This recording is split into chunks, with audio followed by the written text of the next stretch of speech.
This workshop on open democracy and new democratic institutions. I think being open is something every democracy strives to be. And in fact, I was just rewatching an old episode of the British television series Yes, Minister, which centers around the concept of open government. And even though the episode aired some 40 years ago, I think the script could have been written yesterday. However, even though the concepts haven't maybe changed a lot and the general aim of the exercise is the same, we are always deepening our understanding of how to open up our democracy and our process.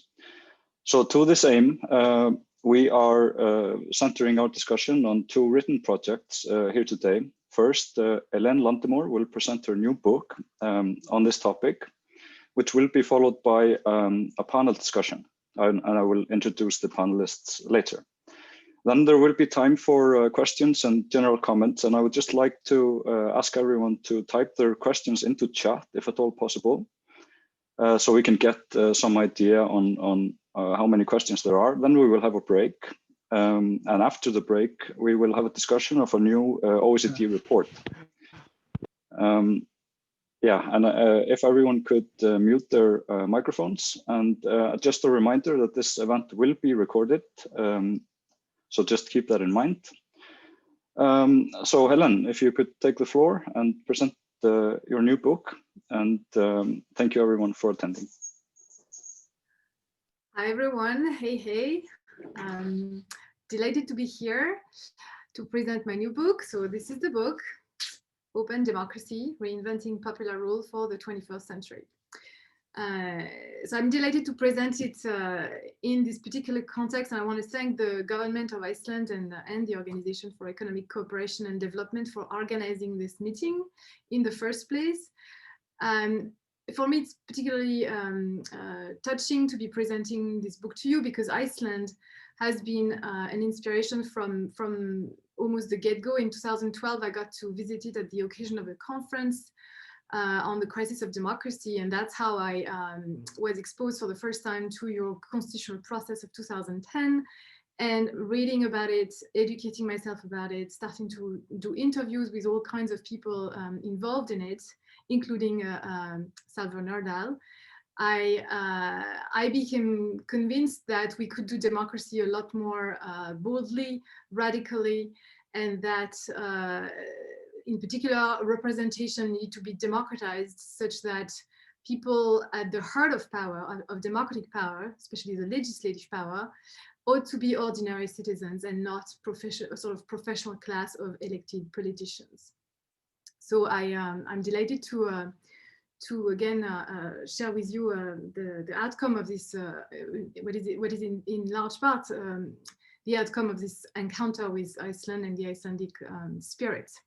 I'm also delighted to share the stage with Claudia Schwalitz, who wrote this terrific report on the deliberative wave, which in my mind demonstrates that involving citizens in politics is not a utopian idea anymore. I think it seemed like that, or 10 years ago even, but I think at this point it's actually already taking place all over the world, and so we need to take stock of that phenomenon and made it perhaps more widely known. I thank in advance my discussants at Alexander Hudson, Salvador Nordal, and Odur Tore Vidarsson. I will now turn to the content of the book. So let me say a few words about the problem I tried to solve first. So I think one of the other impulses for the book was the problems we now are aware of exist in representative democracy, or so-called representative democracy. So I'm going to say a little bit about that first, in order to then introduce my model of open democracy as a solution to some degree, a more authentic rule by the people. And then I'll turn to two objections, which usually I don't present them, but since you give me some time, I think I want to introduce them here, which is, what about the problem of accountability in what is, after all, a largely non-electoral model of democracy? Open democracy in its purest version would not necessarily have elected officials. So that obviously raises the question of how do you keep rulers accountable without elections? And then the other objection that I ran into as I started talking about these ideas is, can citizens actually make the law? Would you really entrust ordinary folk, with the formulation of law? And I'll talk a little bit about what, again, the Icelandic example taught me, as well as the more recent example of the French Convention for Climate.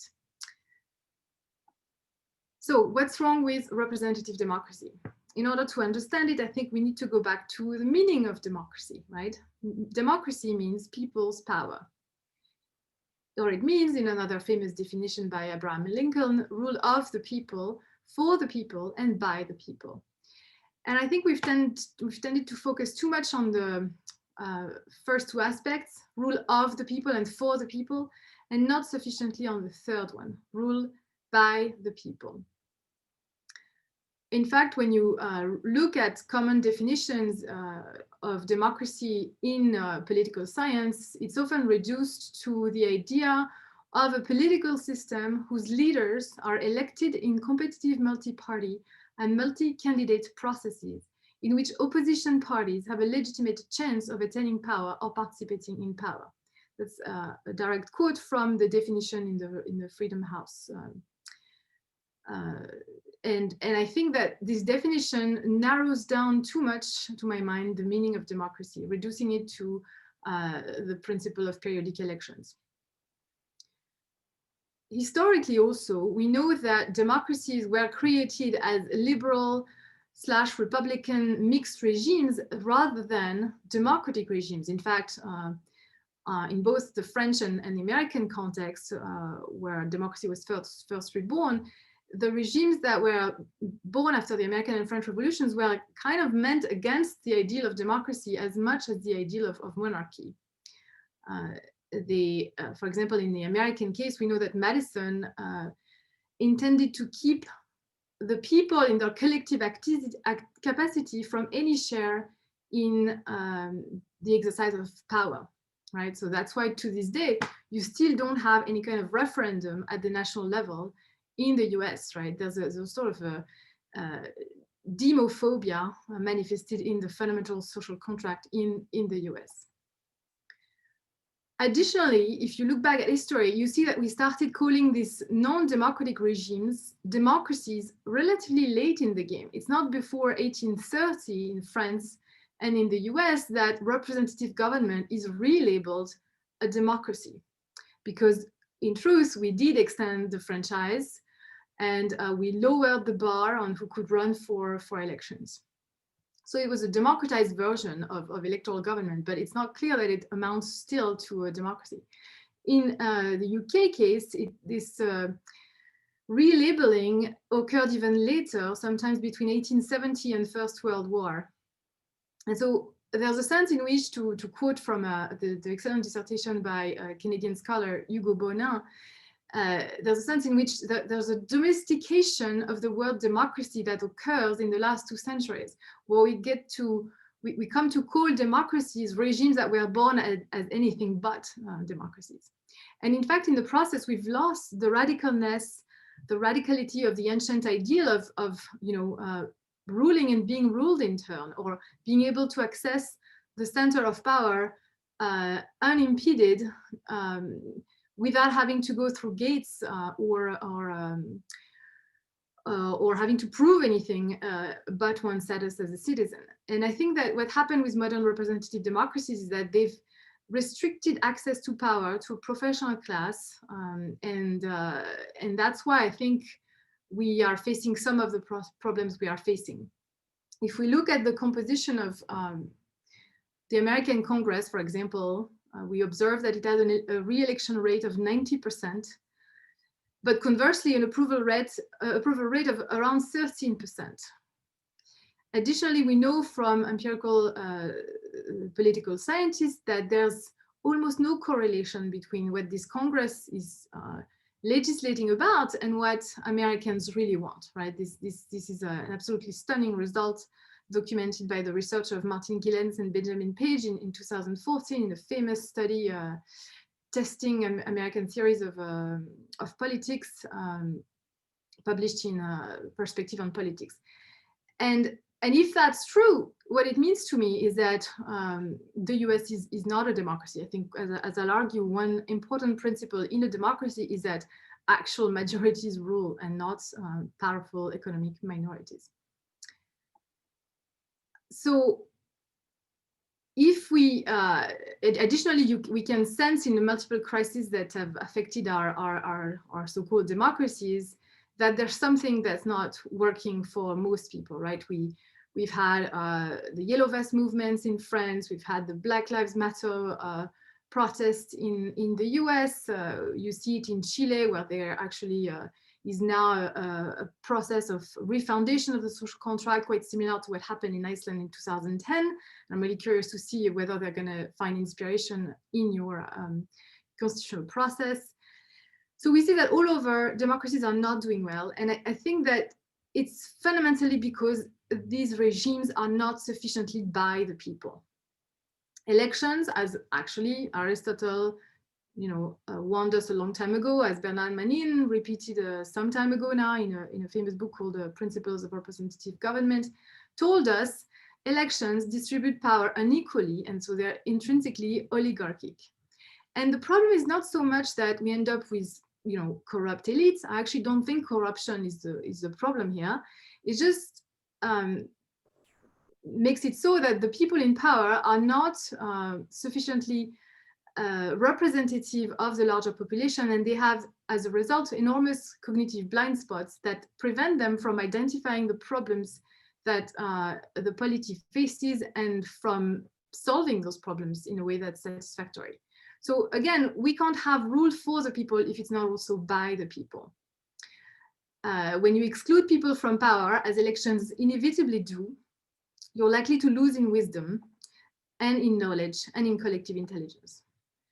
So here's where my solution comes in. I propose this model of open democracy as an alternative to representative democracy, understood as a historical paradigm, as a regime form in which we have authentic rule by the people, and there's an authentic openness of the center of power, specifically the legislative power, to ordinary folks. So note that for me, rule by the people means that everyone has an equal chance of accessing the center of power, but that's not the same as saying that we are dealing with a direct democracy, right? For me, direct rule is something that's only possible on, in specific moments, on specific issues, because the only sort of feasible form for direct rule is really mass voting in referenda. And this is not a feasible way to govern a polity. So I see direct democracy as an element of an open democracy. There will be moments for that form of expression of popular will, but most of the daily sort of practice of politics will have to be done through representatives, through democratic representatives. But these democratic representatives in an open democracy will not be necessarily selected via the principle of competitive elections. So another way to put what I just said is to say that my model of open democracy can be expressed as the following principle: representing and being represented in turn. We will all have a chance to rotate in and then out of the legislative power. So it's also not, I should say, it's not a direct democracy, it's also not a mixed regime. In a mixed regime, there's this idea that we will borrow from the democratic principle, the aristocratic principle, and the monarchic principle. So maybe the president will be the expression of the monarchic principle, the Senate will be the expression of the aristocratic principle, and the House of Representatives will be the expression of the democratic principle. I think that in a true democracy, there's only one dominant principle, and that's the democratic principle. That's why I see the legislative power as the fundamental center of power, and that's the one that is in need of being of having its access democratized. So to sum up, the open democracy for me is a new paradigm of democracy that takes seriously the ideal of popular rule as rule by the people, and recovers the openness of earlier democratic practices, such as the Athenian practice of open assemblies and randomly selected assemblies, or the ancient Viking practice of a parliament taking place in the open air, with all the heads of the families able to join in and express their views and demands. So this model of open democracy I first theorized at the level of the nation state. I envision it as well in the later chapters at the global level, and also offer it as a blueprint for all kinds of communities, whether they're schools or online communities or hospitals or universities even, or firms. But really, most of the conversation I have in the book is about democracy in the classical framework of a nation state and a polity in the sort of classical sense. And at that level and in that framework, I see open democracy as characterized by 5 essential institutional principles. These 5 institutional principles are, now I'm going to name it in order: participation rights, deliberation, the majoritarian principle, democratic representation, and transparency. Every time I read them, I realize they seem extremely simple and almost obvious in some ways. And yet it took me years to get to this list. In fact, for a long time, it was way too long. I had too many principles. And I felt like I needed something simple, parsimonious, that really encompassed the sort of norms that we want to entrench in an actual democracy, and that would serve as a sort of a guiding spirit for any institutional designer. And additionally, even though they seem relatively simple and perhaps even predictable, when we start using them as benchmarks for the way institutions are working or are designed at the moment, you realize that very few of them are actually implemented. So let me explain each of these participations a little bit more, so that you perhaps measure better what I think is the radicalness of at least some of them, despite their obvious simplicity. And I apologize, there's something wrong with my eye at the moment, so I'm not crying, tears of joys or anything, but I just, this is a little distracting. So participation rights. Participation rights are rights that allow citizens to enter power from any position they might hold in society. And so they're meant to be way more demanding than the simple voting rights that citizens are entitled to in existing democracies, right?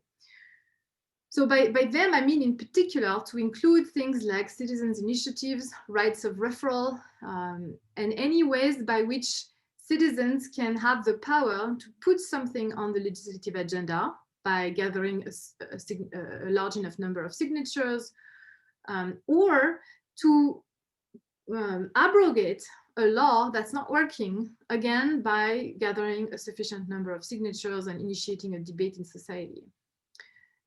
To me, these rights are essential, and in practice, you see that outside of Switzerland, they are not that frequent in our so-called democracies. The second, deliberation, and even in Switzerland, the initiative's right is actually, the citizens' initiative is only available on constitutional matters, not for ordinary politics. My second principle, deliberation, is a principle that I borrow from what I deem the most attractive normative theory of democracy to date, which is deliberative democracy. Deliberative democracy is a theory of democratic legitimacy developed in the 1990s by famous philosophers like Jürgen Habermas, Joshua Cohen, or John Rawls to some degree. And it's basically the idea that laws and policies cannot have any legitimacy unless they are the product of a deliberation among free and equal citizens. And you'd think that's, again, an obvious principle to put at the center of a political order, especially one that claims to be democratic. But in practice, if you really look carefully at our representative democracies, it's not so much deliberation as competition of ideas between parties.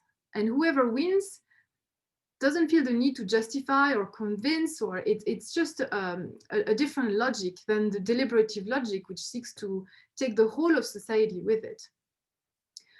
Deliberation, additionally, beyond being a principle of legitimacy, is a technology, to me, a technology that we have yet to fully master. We don't fully understand how to conduct it best.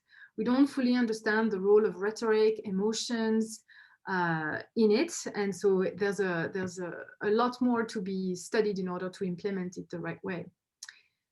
The third principle is the Majoritarian Principle. Again, very simple principle. It's the idea that in a democracy, when there is disagreement, we solve it by taking a vote, and whoever has the largest number of votes on their side wins.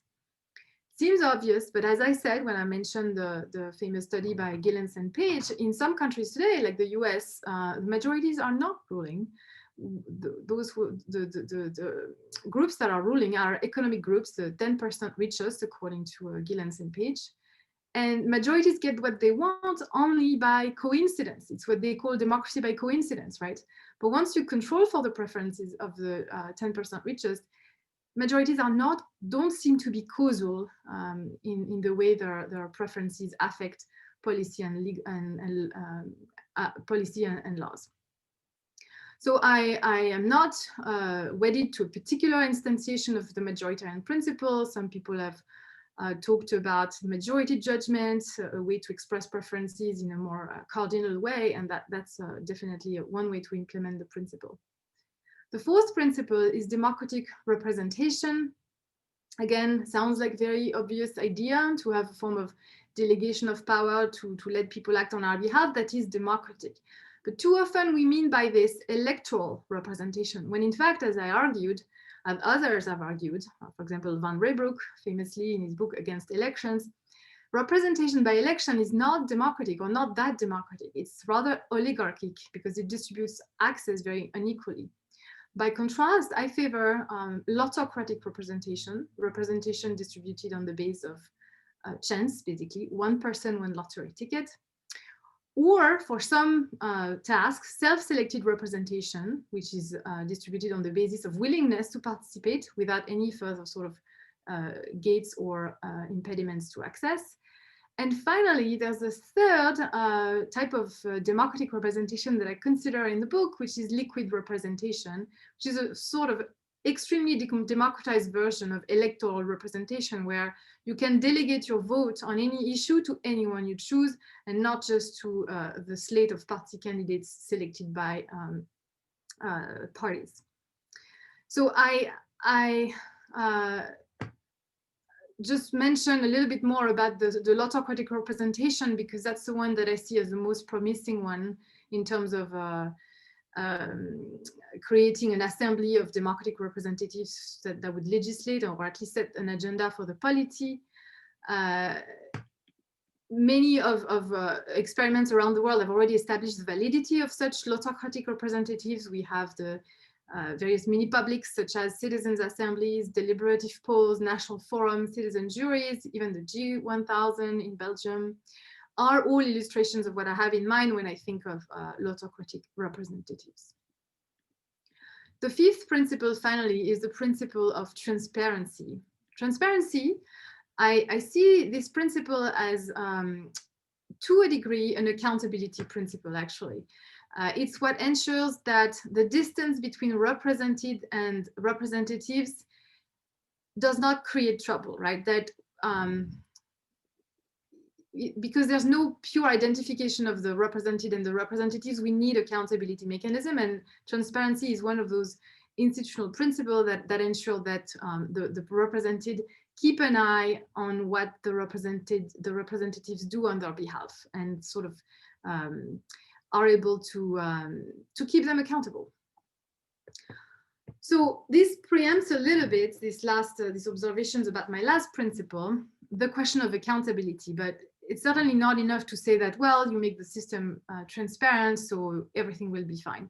I do want to take a few minutes to consider the objection from accountability, because it's one that keeps cropping up. And so I spend time in the book answering it, and I just wanted to tell you a little bit about what my answer consists of.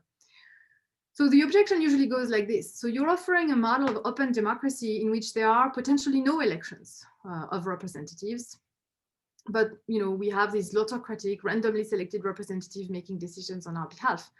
How do you keep those accountable if you can't choose the representatives and you can't vote them out, right? So you can't select them and you can't sanction them. It's a very powerful objection, but to my mind, it stems from an unduly restrictive assumption about what accountability is about. Accountability is actually not primarily about selectioning or sanctioning. It's primarily about the capacity of representatives to give accounts for their behavior and decisions to the represented. We can add things like sanctionability, capacity to select a certain type. We could also add the prevention of corruption of bad behavior, or the promotion of good behavior. And I think that's what people have in mind when they talk about accountability. But none of what I just described, the capacity to give accounts, sanctionability, prevention of corruption or bad behavior, or promotion of good behavior, in none of that are elections part of the necessary story. We can envision other ways to meet those goals, to meet those manifestations of accountability than through elections. In fact, if you look at the at electoral accountability, it's far from perfect, right? Elected officials do not always provide accounts for their choices. We have to put up with a lot of semi-truths, a lot of spin, a lot of lies, especially during campaign and campaign time. In terms of sanctioning power, elections do punish or reward, but they do so in bulk, so to speak, not in retail fashion. So a lot of bad behavior falls between the cracks, and many bad decisions are not being accounted for because we tend to reward or sanction based on a general appreciation for how much did the representatives do for us on an economic level, say. So they can get away with racism, sexism, corruption, and other things if they meet some general benchmark. Additionally, there are accountability mechanisms that we could look at if we found inspiration. For example, in ancient Athens. Ancient Athens didn't have any use for elections when it came to appointing political functions and positions, but they did have a lot of accountability mechanisms, from popular juries in front of which democratic representatives needed to give accounts, to the practice of euthanae, the examination of accounts that every official underwent upon expiry of their office, to ostracism, to the graphe paranomon, which were ways of predicting who was going to be a threat and punish them before they even committed a crime, or the graphe paranomon, in fact, a form of examination of the legality of the proposals by representatives. Finally, and this is at the systems level, if you will, I think the principles I've enunciated before are, at least for some of them, accountability mechanisms of sorts. I already mentioned transparency because it's a more obvious one. But deliberation too is an accountability mechanism. In fact, it's the ultimate accountability mechanism because that's the method through which we give accounts and test them and evaluate their robustness, right? Participatory rights are also methods of a mechanism of accountability, because if the representatives do not do a good job, they can already anticipate that people will gather signatures to ask for the abrogation of the law or for an alternative law. And so they will be kept in check by anticipation of this kind of counterpower. We could also imagine special ethics committee, reputation-based mechanisms, psychological mechanisms, all coming into play in a different kind of democracy. I'll just take a few minutes now, and then I promise I will stop, to talk about what evidence there is that anything like an open democracy could be feasible. And in particular, the question of whether citizens can make the law. So obviously, Iceland for me was the first sort of litmus test for this capacity. For the first time, I think, in Iceland, we had ordinary citizens not only like validate the law through a referendum, but initiate the law. There was a national forum of 950 randomly selected citizens who set the agenda for the Constitutional Council. And then we had 25 relatively ordinary citizens writing the law in a way, the constitutional law, in a way that compared favorably, in my view, to the expert drafts put together at around the same time by expert committees. And then they integrated the input of the crowd through a unique crowdsourcing process. Finally, the whole process was validated in a referendum where 2/3 of the voting population said yes to the proposal as the basis for a new constitution. So to me, that was already kind of a milestone, if you want, proving that at least in a small country, at least in a homogeneous country like Iceland, ordinary citizens could write constitutional law. But then I ran into all these objections about, well, Iceland is clearly an outlier, it's too small, too homogeneous. Then came the example of the French Convention for Climate, which is started in October 2019 and ended in June 2020, and has a last meeting planned sometime in January, I believe, whereby 150 randomly selected citizens from all over France, including the ultramarine territories, came together for 9 months, 7 weekends, to write something that, to my mind, amounts to a quasi a set of laws, right? They were asked to formulate proposals about how to reduce France's green gas emissions by 40% of the 1990s level by 2030. And President Macron told them that he needed them to formulate things so precisely that he could, in fact, put those recommendations without filter, to direct regulation, a referendum, or parliamentary debate. And what that meant is that they had to produce quasi-laws. And I won't go into the details. This is in a paper that I write in the future, but I think we can show that these proposals amount to quasi-laws and are written authentically by the citizens and not the experts who help them do that. So basically, at this point in history, we have at least 2 clear-cut examples of citizens writing constitutional law, writing quasi-law, and it gives me great hope that something like an open democracy is feasible in any country, and in fact, any form of community that has, the decision to make about how it's going to solve problems together and make decisions about their common fate. So I think I've spoken enough. I very much look forward to the discussants' comments and the question. Tack för er for the opportunity. Yes, thank you, Ellen, for this very clear presentation on the book. And we are lucky to have you throughout the panel discussion and the questions and comments. Yeah, for now, we will turn to a panel discussion with reflections on the book. We have 3 panelists, Jón Ólafsson, who is a professor at the University of Iceland and has been quite active in this sphere here in Iceland and abroad. Followed by Salvar Nordal, who actually chaired the Constitutional Council that Ellen touched upon. And then lastly, Alexander Hudson, who is a postdoctoral researcher who is focusing on comparative constitutionalism. So if Jón could just take the floor, and then we will have the questions and the answers. Thank you. Yes, thank you, Otur. And thanks, Ellen and Claudia and Eva for sharing this event with us. I think this is a really great opportunity to discuss these 2 things together, both Ellen's new book and the Innovative Citizen Report, which has a lot of very interesting examples and also some conceptual structure, which I find quite helpful in discussing democracy. So we don't have much time for these comments, so I'm going to try to be very brief. And I'm not going to say much about the book, actually. I'm going to focus on one issue that I find raises an interesting question or concern. But let me say that that Ellen's book is it's a rich attempt to reformulate the cornerstones of representative democracy.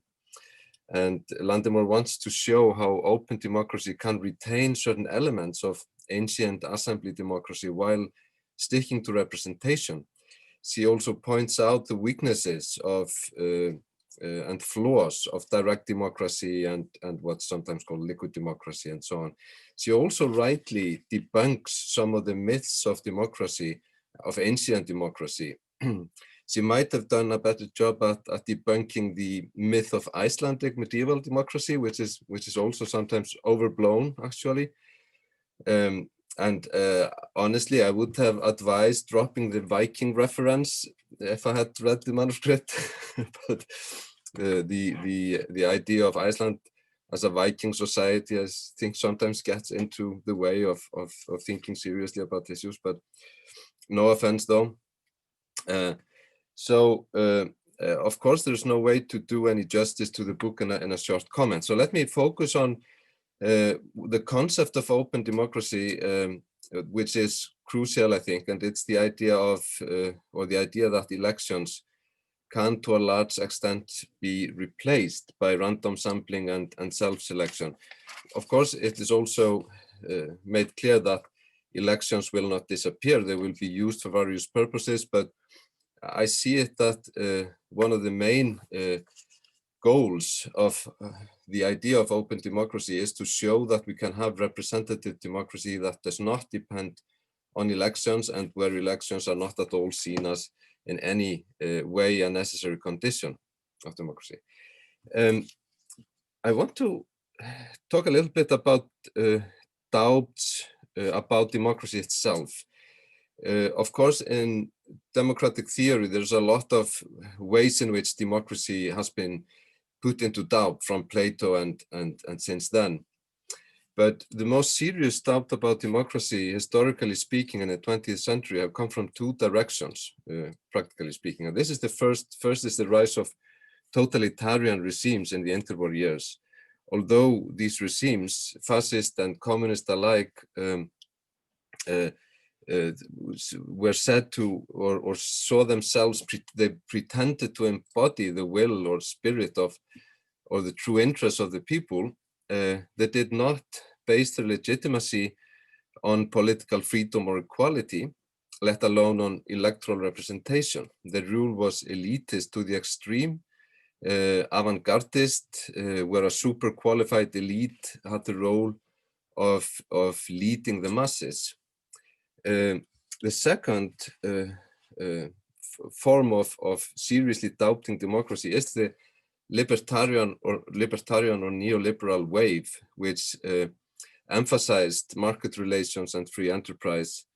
And even if it did not try to abolish or delegitimize democratic processes as such, the trend was certainly towards depleting public bodies of the resources and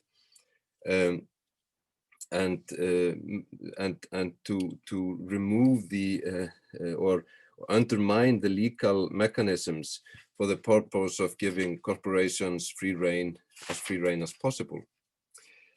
I think contemporary democracy suffers not only from the current populist wave, but is still recovering from these blows that it received from these two directions.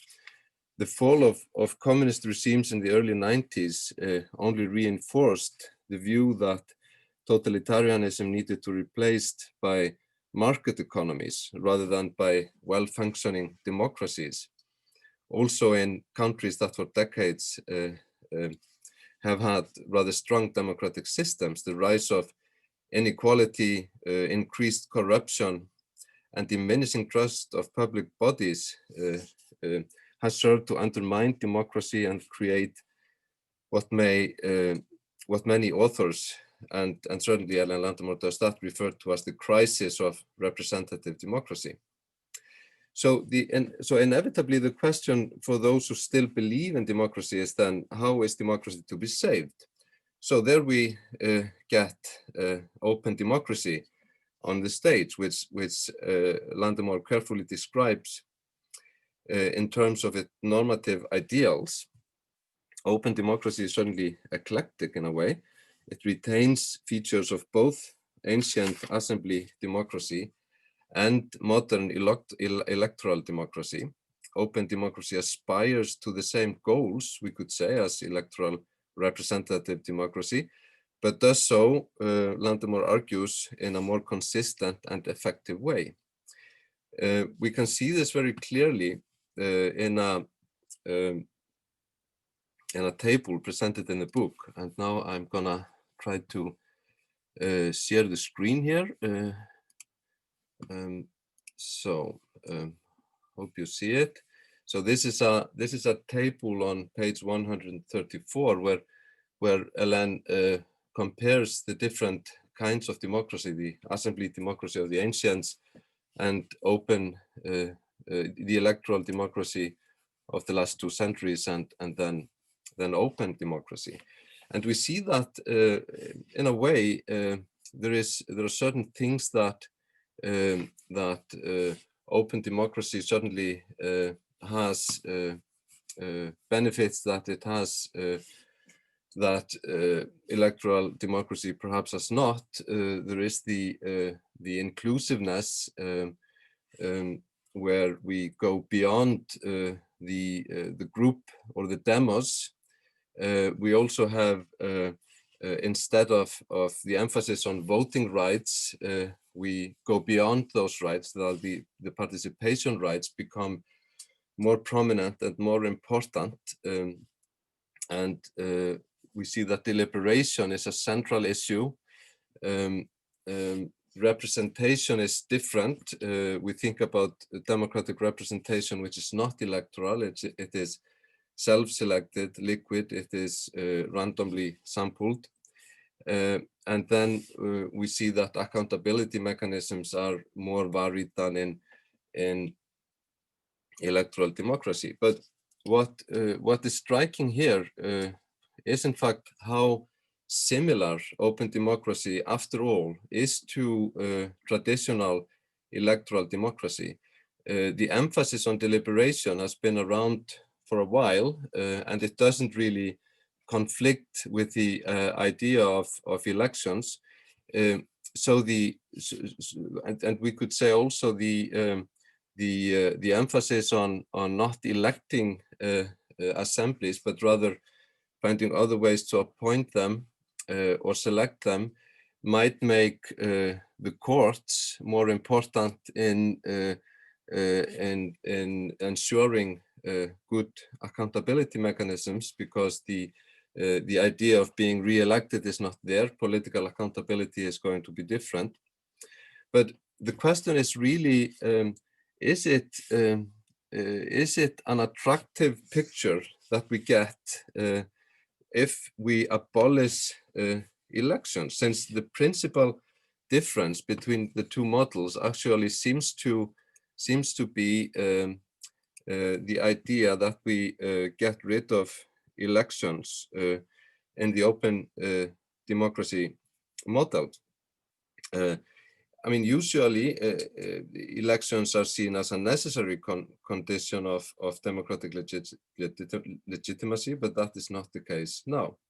So although I do agree that the emphasis on elections in contemporary democracies is problematic for many reasons, elections embody a fundamental principle of Western democracy. And this fundamental principle never appears in the discussion of open democracy. And this is the idea of fair competition, a fair competition for power. Competition can appear in different forms. It can appear in campaigning platforms. It can appear in many different guises. But to think of democracy where engaging in competition with others, proposing different policies, competing for power, showing yourself to some audience to be more fit, to be in a certain position rather than somebody else, seems to put the idea of power in a very strange light indeed. And actually, we see this in very very clear forms when we look at activist groups.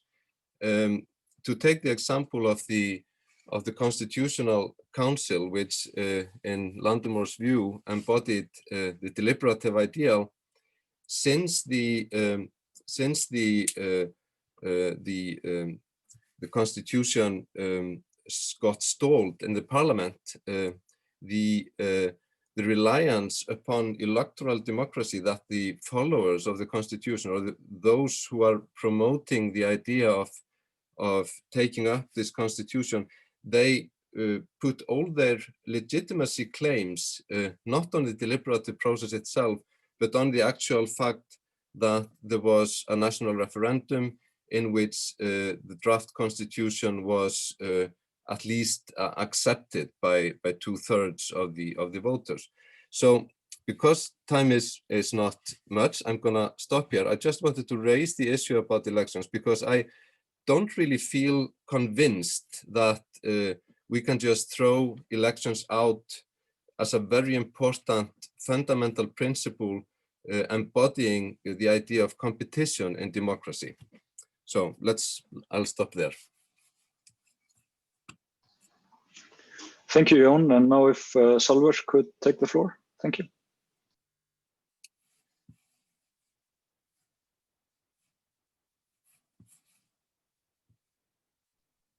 Yes, good afternoon. Nice to see you, Ellen. And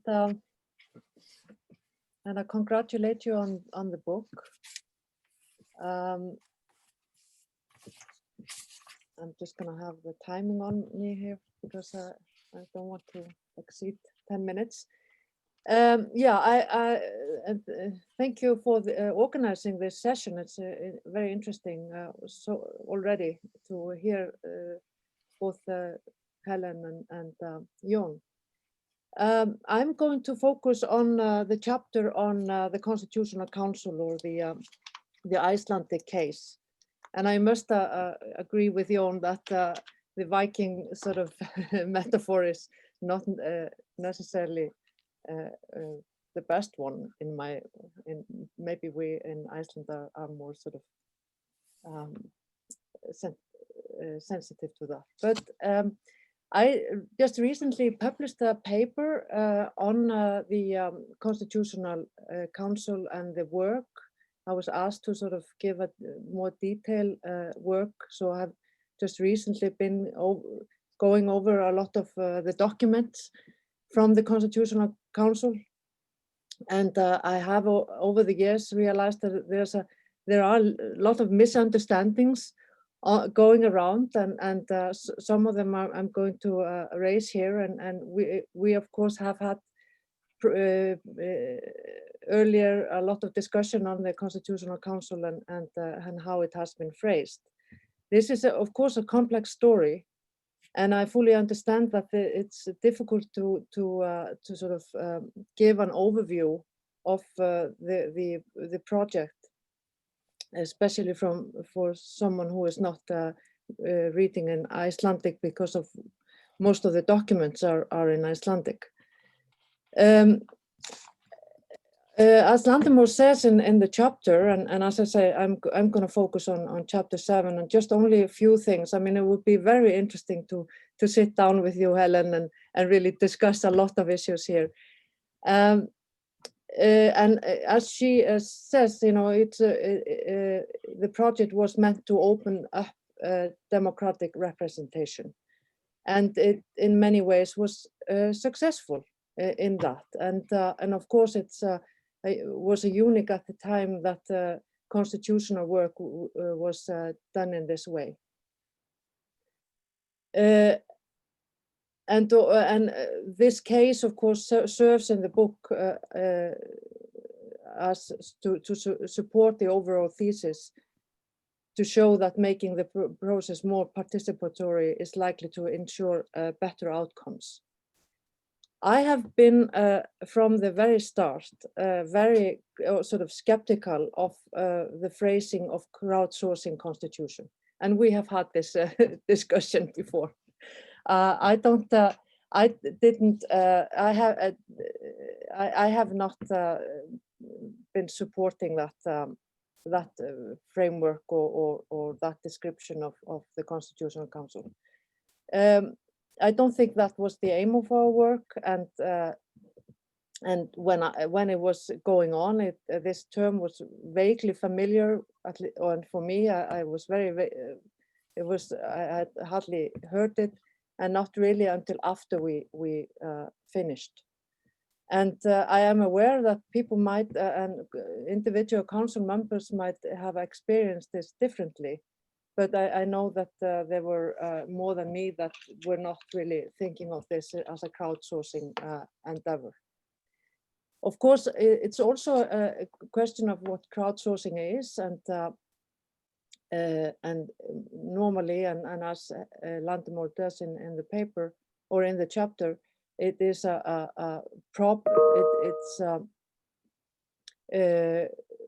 it's something that is good to solve particular problems. And writing a constitution is probably not best phrased as problem-solving project. And then if we do that, I mean, then we have to be very specific on what problems we are supposed to solve. And constitution, of course, is a very broad, touches upon such a broad issues. It's very difficult to phrase it as a problem-solving project. Probably we might on individual issues, but not sort of generally speaking.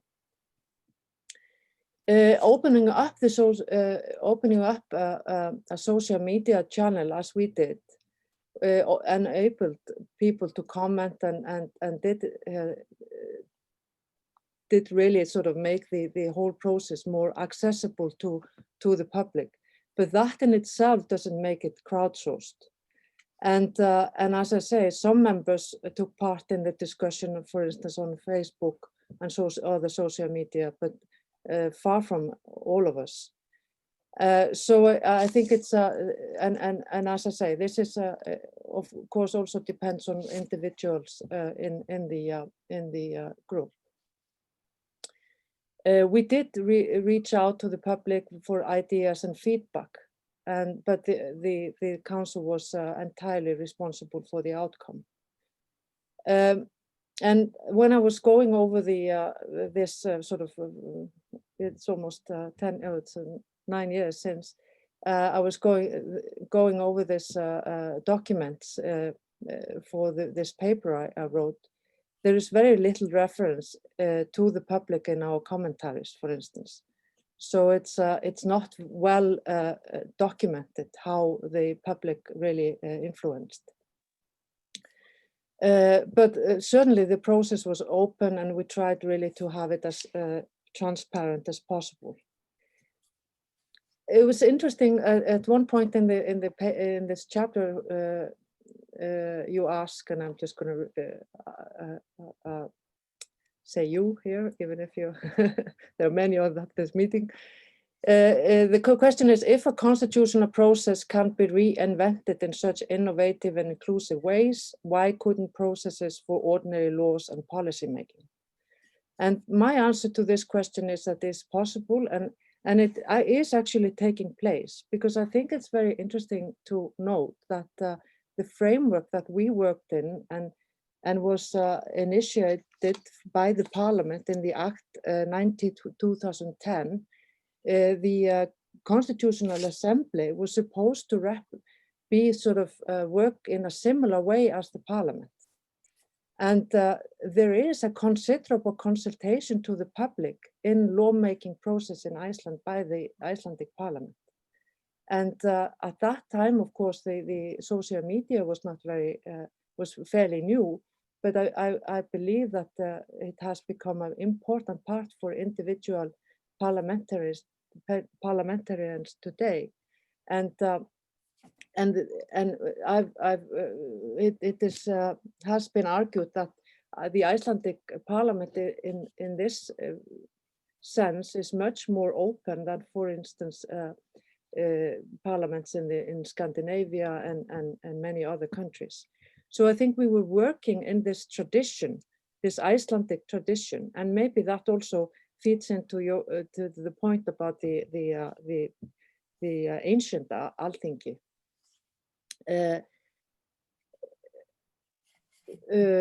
Yeah. I want to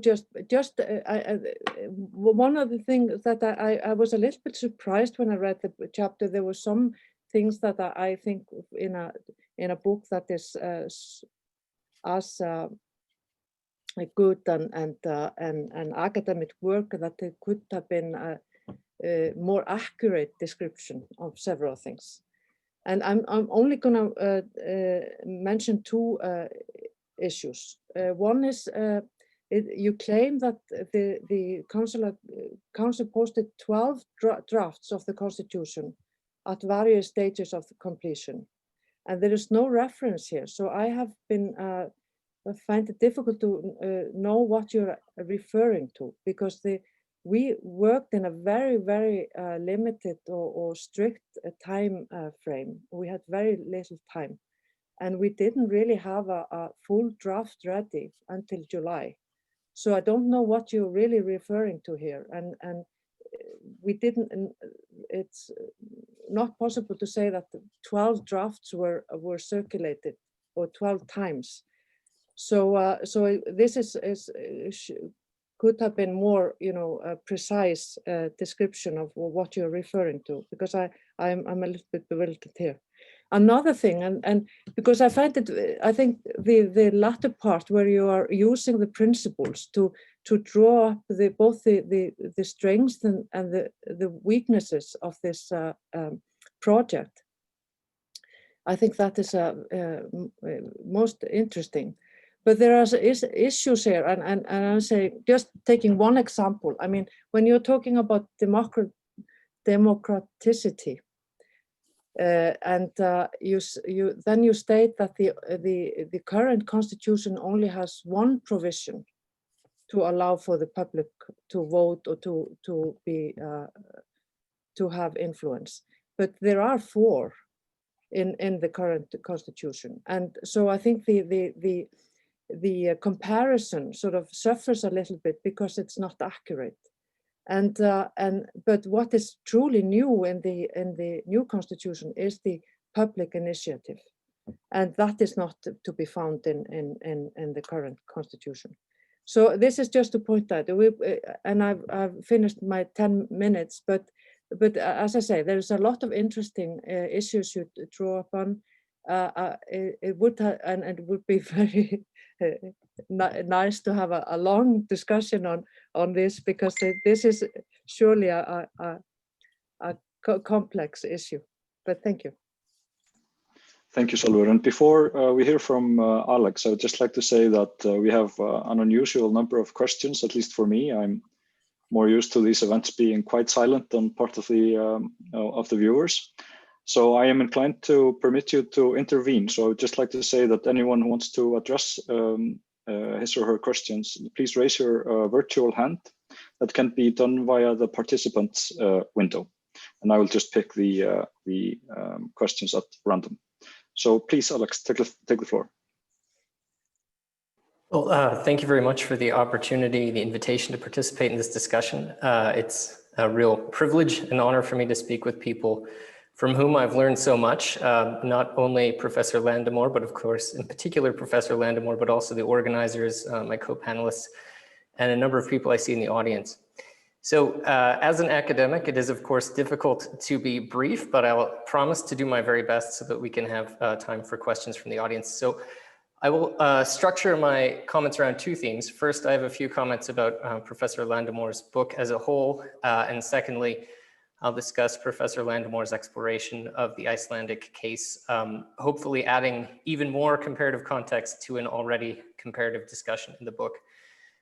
So on the book, as I'm sure is obvious to everyone already, this book is simply tremendous. I approach the book as an empirical and often quantitative social scientist with what I would characterize as an enthusiastic, if amateur, interest in political theory. And I found the book deeply engaging from the first page to the last. And I would suggest that the narrative met me where I am, by which I mean assuming no prior knowledge of the key works with which Professor Landemore engages. And I think it would be an enjoyable and intellectually stimulating read for both the millions of people across the world who would agree with Professor Landemore that representative democracy as we know it is flawed at its core, and even those who would disagree with that thesis.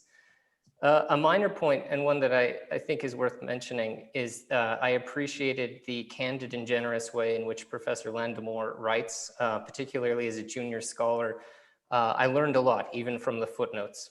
And the book takes on what Professor Landemore calls liberal republicanism in a way that I think is both historically informed and conceptually rich. In particular, I found the discussion of the road not taken in chapter 2 to be particularly helpful, as it demonstrates that there was nothing inevitable about the representative institutions we currently have.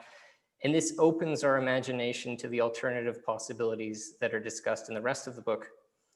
I also found that throughout the book, Professor Landemore has anticipated my objections, at least, perhaps not everyone's, but the ones that occurred to me, and given thoughtful answers to them. For example, in the first chapter, Professor Landemore takes on the somewhat Eurocentric nature of the analysis. And later on, of course, she deals concretely with the objections to the practicality of what she proposes.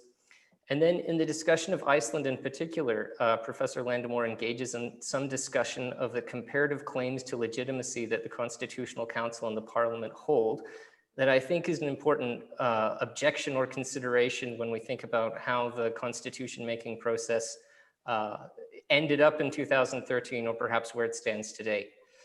So turning to the discussion of the Icelandic constitution-making process in particular in chapter 7, I think that Professor Landemore describes the process in a way that is both reasonably complete and accessible. Perhaps there could have been more context in terms of Icelandic politics, but I'm not sure that this is essential to her argument about Iceland. Professor Landemore describes the National Forum, the election of the Constitutional Council, and the so-called crowdsourcing that took place as being innovations. And I agree in part and I disagree in part. I also think it's worth considering the extent to which these stages were planned as such or developed in a more ad hoc way, and what that teaches us about how constitution-making processes might be designed in the future. So I agree with Professor Landemore that the National Forum, and particularly the second one in 2010, was a significant innovation in constitution making. There are actually some potential precedents that she did not mention, such as the national conferences that occurred in several Francophone West African countries in the early 1990s. These national conferences had some role in setting the agenda for constitutional change in Benin and Togo in particular.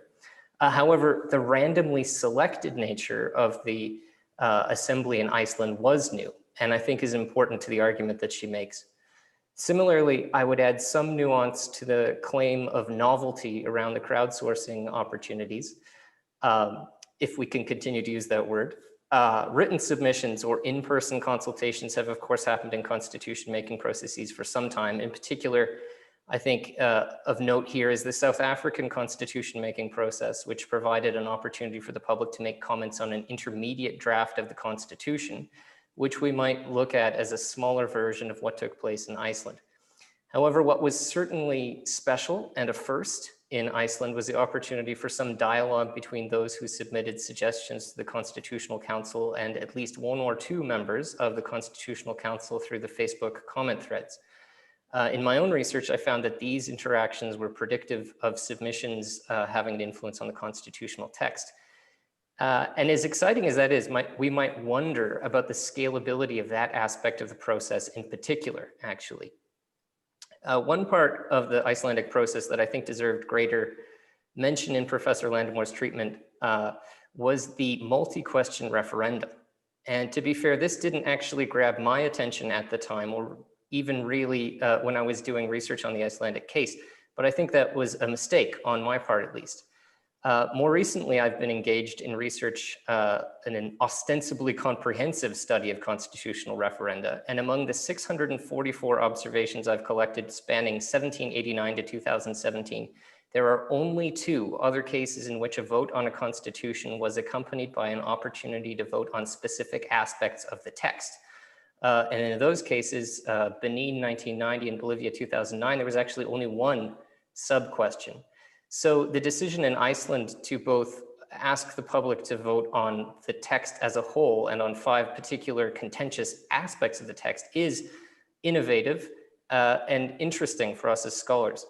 So Zach Elkins of the University of Texas and I have just completed a chapter on this idea, which we call the Initial Referendum, where one agrees to the contract as a whole and also exercises some options on the individual provisions. And I'd be interested to hear more from Professor Landemore about how this particular aspect might relate to the broader idea of open democracy. Professor Landemore's discussion of the degree to which Iceland's process fulfilled the principle of transparency was especially interesting for me. She notes that aspects of the deliberation of the Constitutional Council were in effect secret, at least to the extent that they were not visible in real time or fully recorded for later examination. And I wonder if in constitution-making processes in particular, or in policy-making processes in general, transparency is fully achievable. The Icelandic case clearly did not involve the kind of horse trading in smoke-filled rooms that characterizes the actual process of constitution making in many countries. Yet we still see that some discussions between public-spirited individuals may be more profitably completed in some kind of privacy. And finally, knowing where to stop in talking about the constitution-making process in Iceland is always a challenge, and I appreciated the somewhat open-ended way in which Professor Landemore describes this in the book. And additionally, as Professor Landemore noted in her discussion that began the workshop this afternoon, there are some interesting parallels between the current status of the constitutional draft in Iceland and the apparent failure of the participatory process that took place in Chile in 2015 to 17. And it will be interesting to compare the different approaches that Iceland and Chile have taken in these second attempts at constitutional change, both of which have shifted toward a process that is more focused on existing representative institutions. So thanks once again for the opportunity to discuss this wonderful book and the constitution-making process in Iceland more generally. Yes, thank you so much. Now I see no raised hands in the chat right now. I'd just like to repeat that if you want to intervene briefly, please raise your virtual hand. So for now, I would just like to offer Ellen the chance to respond to the panelists, and I would also like to invite all the participants, that is Helen and the panelists, to read the chat and see if there are any questions there you would like to address. You have the floor, Helen. Thank you. Thank you so much for the very thoughtful comments. So I'll try to just focus on a few key points. So I just want to answer to Jan about what's the main the main difference between open democracy and electoral democracy besides the lack of elections potentially. I think it's a huge difference in of itself, but the other thing that perhaps I didn't make clear in the book, because I focused so much on just the legislative power that it never really fleshed out the role of the other powers, if you want, legislative and judiciary, is that in my model at least, and this is something that I perhaps should have made clearer and hopefully we make clear in the future, what I want is that everything starts with the citizen and everything ends with the citizens, meaning even courts shouldn't have the final say. I like the Swiss model where, you know, even a court decision can be challenged by the people if they gather a large enough number of signatures, right? So it would not be the sort of all-powerful. It would be in an open democracy. You couldn't have something like the U.S. system where the Supreme Court is the final arbiter of political disagreements. Right, so that in and of itself would also be a major difference, even though I didn't get to speak about it that much here. And then when you say, wouldn't we lose something if we got rid of the competition between parties, right? Well, I know that's a very good argument for the role of parties, that they expose us to competing visions for society. And I saw someone in the chat ask what would happen to parties in an open democracy. I think they would still be there as interest groups fighting for influence over the deliberations of a autocratic assembly, but they just wouldn't be there as machines to conquer power. So you'd still have this benefit of competing visions, but not channeled into gaining power through elections. Additionally, I would say that if you are going to defend parties and elections, at some point you still need to address the objection, which is that it's not an authentically democratic way of distributing power. And it may have its virtues. A lot of things have virtues. But if we want to call ourselves democracies, what do we make of this strongly oligarchic feature of the selection method for representation? To Salvador Nerdal, so I apologize if I insulted Icelandic sensitivities with my use of the Viking reference. It's very romantic, and perhaps I played into the cliche. My publisher also liked it, so I don't know, maybe this was insensitive, and if so, I apologize. But I do have to say that when I read of Icelandic history, it really strikes me that this egalitarian ethos goes way back, and you sense it in I think it's not a coincidence that Iceland was a pioneer on this constitutional design, if you want. I think there's a legacy there that is very palpable. Then, in terms of inaccuracies in the sort of constitutional process itself, well, I'm sure I made some mistakes. I hope not too many. In terms of the 12 drafts, that one I'm pretty sure I heard it from Finnur Magnusson and Thorvaldur Gylfason. And they never meant to say, and I don't think I meant to say that these were 12 finished proposals or drafts. They were the same drafts at various stages of completion. So that my understanding was that you put up the draft when it was just a set of headlines, basically, and then when it was a little bit more fleshed out, this might not be the truth, but that's the sort of answers I got in interviews. Now, as to whether it's a crowdsourced constitution, I agree it's a provocative headline that the newspapers sort of used as bait, but there's some truth to the idea that in opening up the process to the crowd, even if it wasn't a large crowd, there was an element of crowdsourcing. It's partial, limited, not very successful, but the fact that it was there, to me, seems quite innovative. To Alex, thank you so much for your very thoughtful comments. I do have to say that when I started writing about Iceland, I had very little knowledge of other, constitutional processes. So I've discovered since then the South African one and the Brazilian one, but my initial ignorance still is reflected probably in that chapter. But I do think that even after educating myself a bit more, I still see some really innovative elements in the Icelandic process. As you said, the fact that there was a random dimension to the upstream consultation with the National Forum wasn't precedented. The use of technologies, in fact, make the process new, if only by comparison with South Africa and Brazil, where there was no internet dimension. So I hope again that those inaccuracies are not too damning. In terms of the transparency not being complete, something I should have said when I introduced the principle of transparency is that I don't mean to say that everything must be transparent 100% of the time. As a principle, it's just meant as a default rule that you can break, but under very stringent conditions and with very specific reasons. So that, of course, in a war or about security issues, you wouldn't want the deliberation of the legislature to be fully open or all the data to be released, but it's just a default principle that we need to encode in the system. That's all I meant. And I would love to discuss more with you about your current work. I don't have any well-formed thought at the moment, but I look forward to more conversations with you. Yes, thank you, Helen. We have two brief interventions. I will just invite those people to introduce themselves and their questions. Please be very brief and specify if the question is addressed to anyone in particular. So first, Julian Frinken, if you take the floor. Yes, thank you. Thank you very much. That was very interesting. I'm very interested in the topic, and I have only one brief question to Professor Landmore, which is, if we think about if we think of logocratic mini-publics gaining importance in the midterm, we will most likely end up with some kind of hybrid model. And I think that most deliberative Democrats assume that these forms of representation will somehow productively complement each other.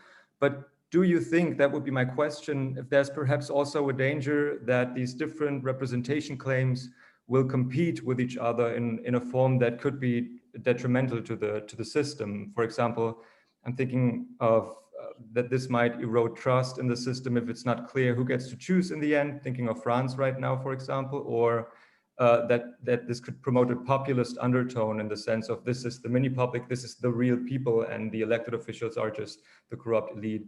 And if you don't see the danger, why not? Thank you. Now I will ask for the intervention of Þorvaldur Gylfason. We will gather the interventions and then you will get a chance to respond. So Þorvaldur, please take the floor.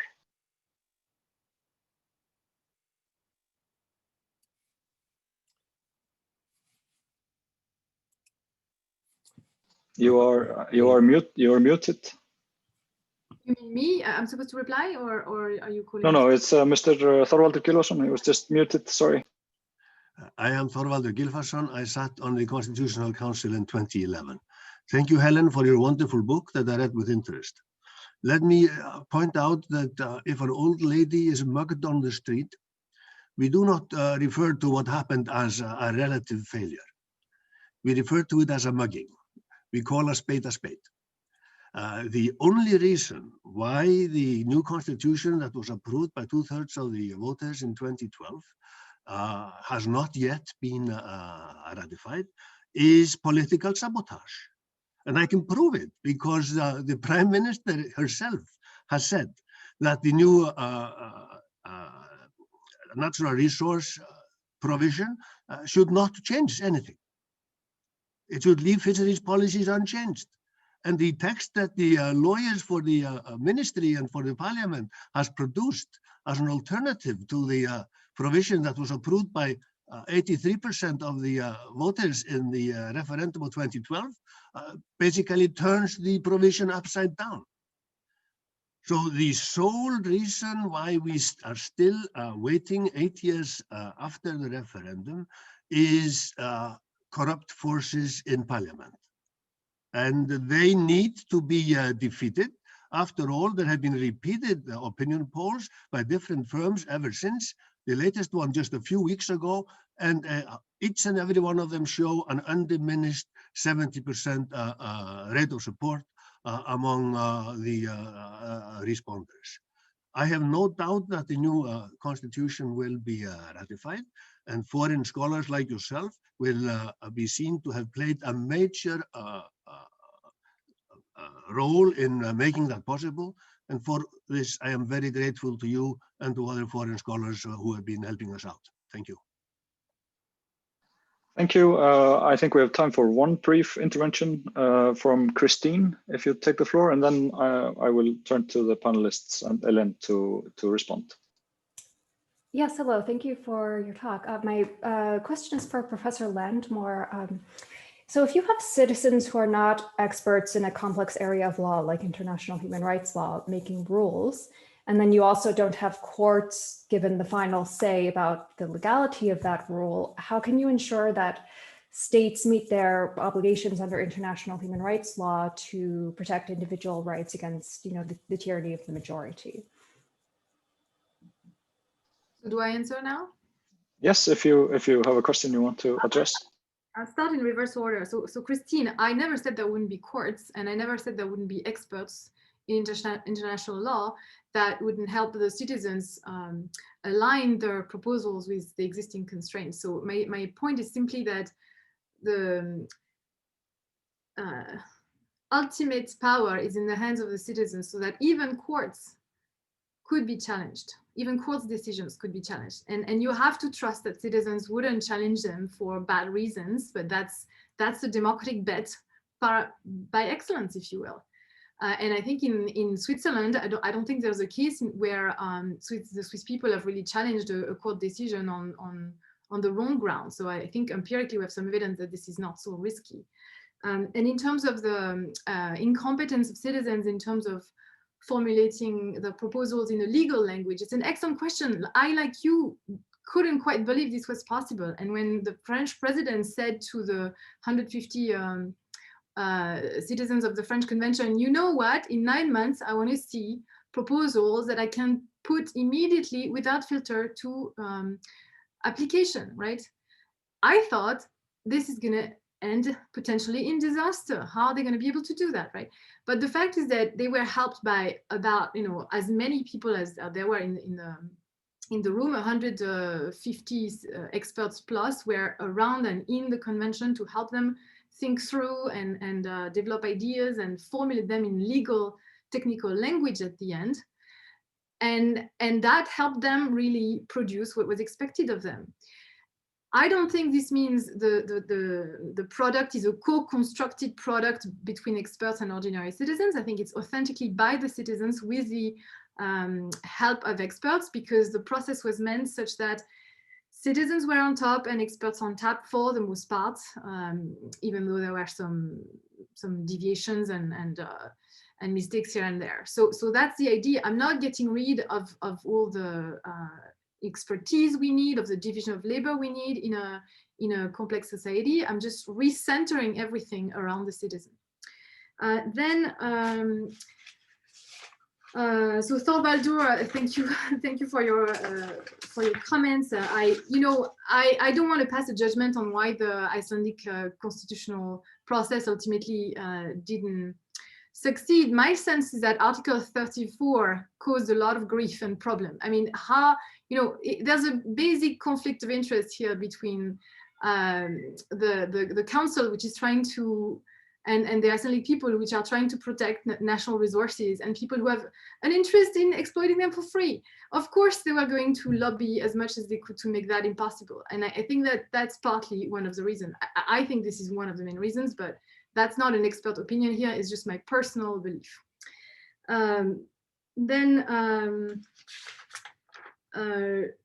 Julian had an excellent question about the competing legitimacies. Since we're going to eventually end up with a hybrid model, going on with reforms to introduce randomly selected bodies. Yes, this is exactly what's happening in France. We have competing legitimacies now being sort of observed and fighting it out. There's a real danger of these playing in the hands of populists, indeed, because it makes the system more complex, more complicated, more paralyzed. I'm not sure, there's no necessity that open democracy, as I formulated, will win the day. It might actually fail and send us back into the hands of populists and authoritarians. So that's a political battle that we have to fight. And my sense, that's why when I fight for a cleaner, simpler model where you just get rid of elections, is partly because I think that you want transparency demands some parsimony, and you can't have too many people claiming the legislative authority. So in a more hopeful vein, I think that there will be an empirical sort of muddling through for a while until we figure out who's best in charge of what, right? And it could be that randomly selected bodies are in charge of like a long-term agenda on environmental issues, on a social, on a vision on a societal vision for the country. And then Parliament, elected officials continue their daily grind of focusing on more, short-term issues. I'm not sure how it's gonna shake out in the end, but I think there's gonna be an empirical component to the answer that I can't decide ahead of time. Yes, thank you, Ellen. We have been eating into our break time, and it really pains me to stop these discussions, but we have a scheduled break for now, and maybe we can pick up the pace after the presentation of the OECD report. So there's let's say a 20-minute break now, and we will meet at 15 minutes too. Thank you, everyone.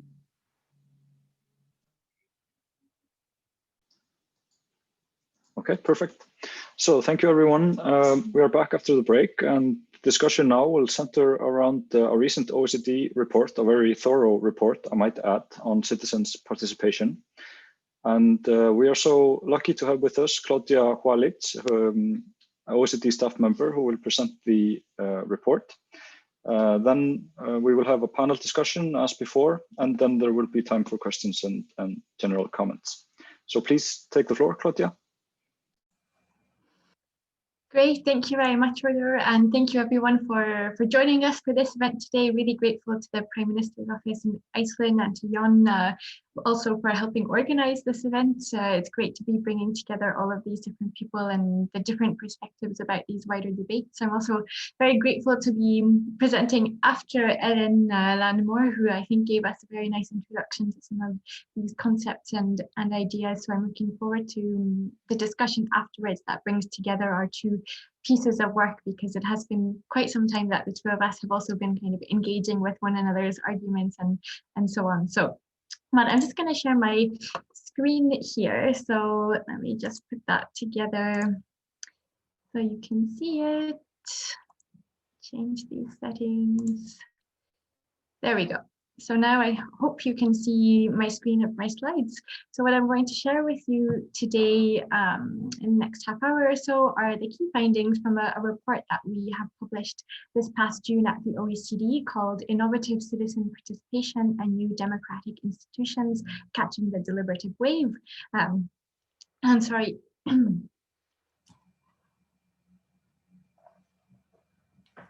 I had a little biscuit with my coffee during the break. still there. So to take over, so my role at the OECD is to lead this area of work on innovative citizen participation, and I'm the main author of this report, although I do really want to acknowledge my colleague Jeva Chesnaitite, who is here with us today and who also wrote parts of this report and has been heavily involved in this work. So it's by no means a sole effort, and we've also been working quite collaboratively with the OECD's Innovative Citizen Participation Network to feed into this report and the wider work that we're doing around it. This study is the first empirical and comparative study of representative deliberative processes for public decision-making that takes this international perspective on what's been happening across the world.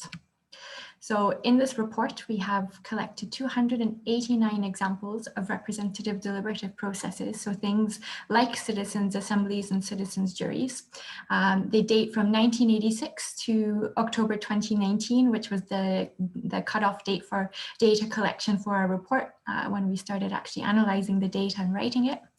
The data comes from 18 OECD countries, and on top of that also the international level.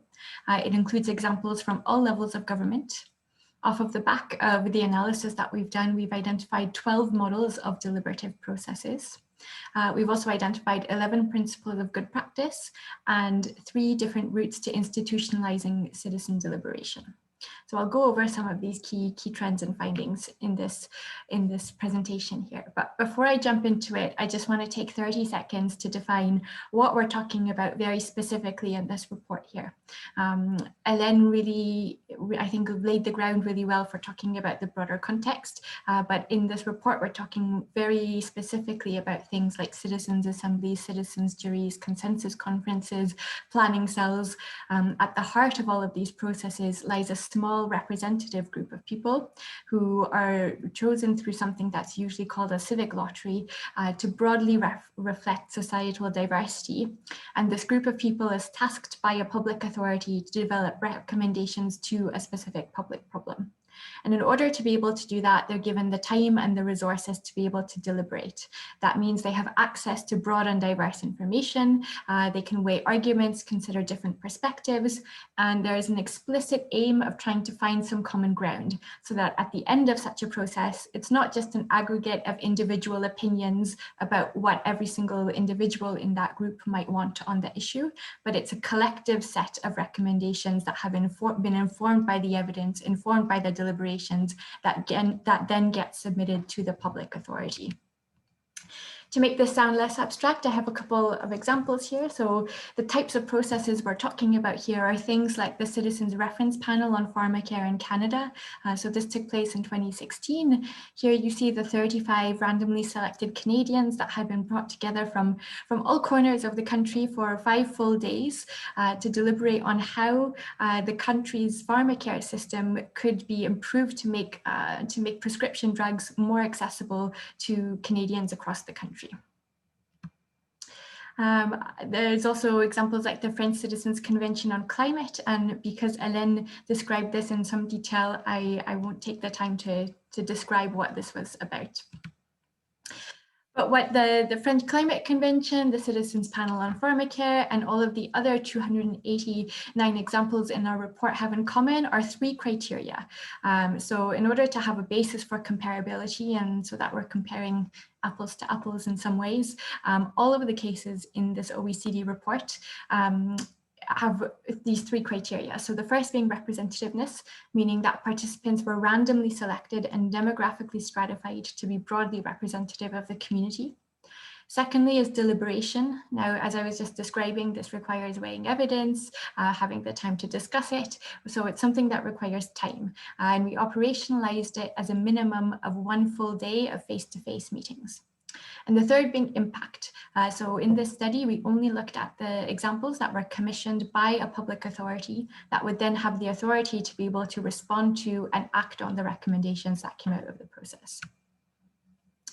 Now, why is the OECD interested in these principles of representativeness and deliberation? Why are we looking at citizens' assemblies? Are questions I sometimes get asked. The OECD as an institution, all of the work that we do is based around the fact that we're collecting data, collecting evidence, collecting good practices, and us, the people working at the OECD who are the Secretariat, we do the analysis of these data and good practices, and off of the back of those, we develop recommendations to our member countries and to other countries that want to adhere to those recommendations. In 2017, the OECD produced a recommendation on open government, which put an emphasis on two main parts when it comes to stakeholder participation. Stakeholders also including citizens. And those were equal and fair opportunities to be informed and consulted and actively engaged in all phases of the policy cycle, and also to promote innovative ways to effectively engage with stakeholders to source ideas and co-create solutions. So here we're talking about going beyond just traditional consultation, really thinking about a new paradigm shift to changing that relationship between citizens and government, to doing things in a way that's more inclusive and allowing for more informed inputs into policymaking. Now, off of the back of the analysis that we did over time, there emerged also a list of other reasons of the benefits of representativeness and deliberation. So I'll quickly go through them now. The first being better policy outcomes, because deliberation results in public judgments rather than just top of mind public opinions. Secondly, is that it can help public decision makers have greater legitimacy to make hard choices by having such a process in place. Third is that there is a potential to enhance public trust in government and democratic institutions by giving citizens an effective role in public decision making. Fourth is kind of the opposite of that in the sense that it signals civic respect and empowers citizens. It's a way of showing that government trusts citizens and their capacities to be able to deliver meaningful recommendations on complex topics. Fifth, because of the process of random selection and choosing people to come into the process, it makes governance more inclusive by opening the doors to more representative groups of people. Now, that's in comparison to all of the research on more, let's say, open processes of participation, which sound really good in principle, but in practice, we also know that a lot of research shows that the people who tend to participate in open processes are more likely to be men, people who are well educated, who are well off, who are urban rather than rural, and who are white. So by having random selection processes in place, that inclusiveness aspect is definitely emphasized. Sixth is that it can strengthen integrity and prevent corruption by ensuring that groups and individuals with money and power can't have undue influence on a public decision. They need to be showing their evidence transparently to this randomly selected group of citizens rather than lobbying politicians or parliamentarians directly behind closed doors. And seventh, there's also emerging evidence that these types of processes can also help counteract polarization and disinformation. Now, I'm going to just give a quick overview of some of the key trends that we found in this report. Why we called this report Catching the Deliberative Wave is that we found through the data that it has become more and more common for public authorities to be using deliberative forms of engagement. There was a sort of first wave of momentum in the late 90s, early 2000s, but really it's been since 2010 that we have seen a notable increase. And what we don't even see on this graph here is the fact that we had to cut off the data collection in October 2019, but at that time we had identified another 30 to 40 processes that were either announced or already underway, but couldn't be included in our study. So if we had been able to include those, you would have seen that 2019 was actually off the charts, and was also one of the reasons why we felt it was important for the OECD to produce such an international and comparative analysis now, because it is something that's happening more and more often without necessarily having the analysis that we now have about what sorts of policy issues does this work for, etc. Now, I mentioned we found cases in 18 different OECD countries. Initially, we were looking beyond that, and we also have a couple of examples from non-OECD countries, although we did find that most of these types of processes are happening within the OECD. The most cases that we have come from Germany, Australia, Canada, and Denmark, but there are cases also from many different other countries as well. I mentioned that we had looked at all levels of government, so around half of the examples come from the local level, 30% are from the regional state level, 15% from the national federal level, and 3% from the international level. So in many ways, this makes sense because there are way more municipalities in the world than there are countries. So I think we'll always have more local examples than national federal.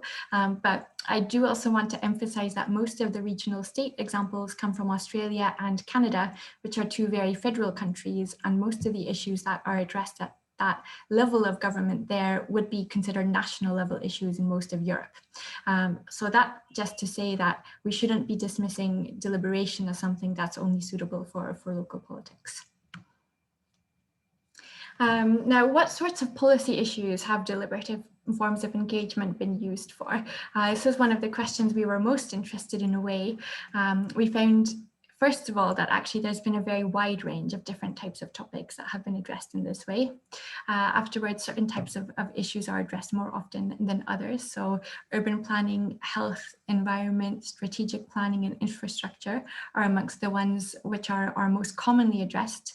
Although what we did find is that perhaps a more useful way of thinking, at least for policymakers, about when is it suitable to do a public deliberation is if it fits into one of these kind of three categories of the types of problem that we find that deliberative processes are well suited to address. So the first being values-based dilemmas. By this, I mean that many problems on the surface might appear very technical in nature, but are actually underpinned by questions of values or ethics, questions that really touch about what kind of society do we want to live in. So for instance, questions about facial recognition technologies or other new technologies seem very technical, but actually underneath them, there's all sorts of complex questions about if or when we would be morally willing to accept having surveillance being done in this way, for example. Secondly, are complex problems that require trade-offs. So deliberation doesn't really add much value if you just have a yes or no question on the table, or if there's very limited room to maneuver. Where it's very helpful is when there's a complex problem, there are many different viable ways forward, different legitimate ways forward, and precisely you have to sort of navigate where do people's values align, where is there some common ground in society on the way forward on this issue. And the third being long-term questions that go beyond some of those short-term incentives of elections. So to me, I think going beyond all of the reasons that Ellen was outlining in her initial presentation, I think one of the other downsides of electoral democracy is the fact that it incentivizes short-termism because of elections every few years. And so the long-term kind of questions like we're seeing now around climate change are very difficult to act on when it requires taking really hard positions, knowing that in a couple of years' time, an election is coming up. Because I have a little bit more time today, I wanted to cover a little bit, there's a big part of the report where we consider what a successful representative deliberative process is. Now, successful is in these sort of kind of brackets or what's the word? Anyways, you see what I mean. There's many different ways you can think about success, but what we wanted to try and understand here are the different elements of the design process that we see have an impact then on the outcome and on the result, whether that's on the type of recommendations that get formulated, but also in terms of the impact on participants themselves and impact on perceptions of trust of the wider public. So we looked in depth at for instance, how the random selection process is conducted. We find that in most cases, there's what is called a two-stage random selection process that takes place. Although sometimes it is just a single stage process where that's more likely to be a polling company that's used to recruit a sample from the get-go, which is broadly representative of society. But the two-stage random selection is often called the civic lottery and often takes this format that is outlined here, where in the first stage, there's an initial invitation that is sent to a large random sample of the population. So, I mean, here it says 2,000 to 30,000, but really most of the time it's at least 10,000 invitations that are getting sent out. This is an invitation often in the post, but sometimes is done via phone or email, and it's usually addressed by the person with the most authority on the issue to respond. So usually this gets sent out by the minister or the mayor, and it's an invitation letter that includes all of the information about what is the task at hand, what is the issue, what are citizens being asked to do, information about the dates of the meetings, information about what will happen after the process, and often also a kind of Q&A about, you know, commonly asked questions about people's participation, like, do I need to wear a suit? Will there be childcare provided? The sorts of things that break down some of those barriers of participation. So based on that initial invitation, and there are responses then from the citizens saying yes or no, I would like to, and I'm available to participate. Then there's a second random selection that's done amongst everyone who has said yes. But controlling this time for certain criteria, so usually gender, age, location, and something that captures socioeconomic differences, to arrive at a final group of participants who is broadly representative of the community that is concerned. Now, I was alluding to this as well, but we were looking in this report also to what extent participants in these processes are remunerated in some form or other. So in close to half of the cases, participants receive a direct remuneration, so often in the form of an honorarium. But in other cases, if they don't receive a direct payment, they either have their expenses covered or transport is compensated.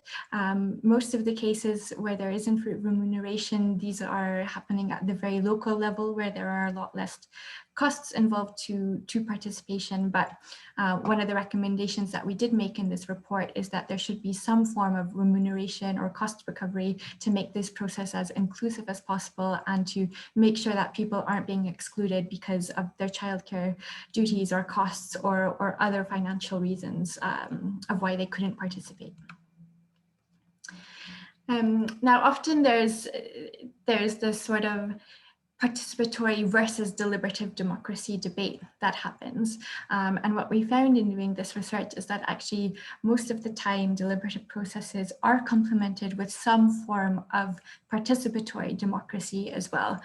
So usually this is done in a way which is sequential, so that it's not like there's our participatory and deliberative things happening in parallel, but for instance, there can be a call for submissions or proposals at the very beginning from a wider public, and that call or the public consultation feeds into the wider evidence that the randomly selected group of citizens then considers, in addition to all of the expert evidence, the stakeholder inputs, etc.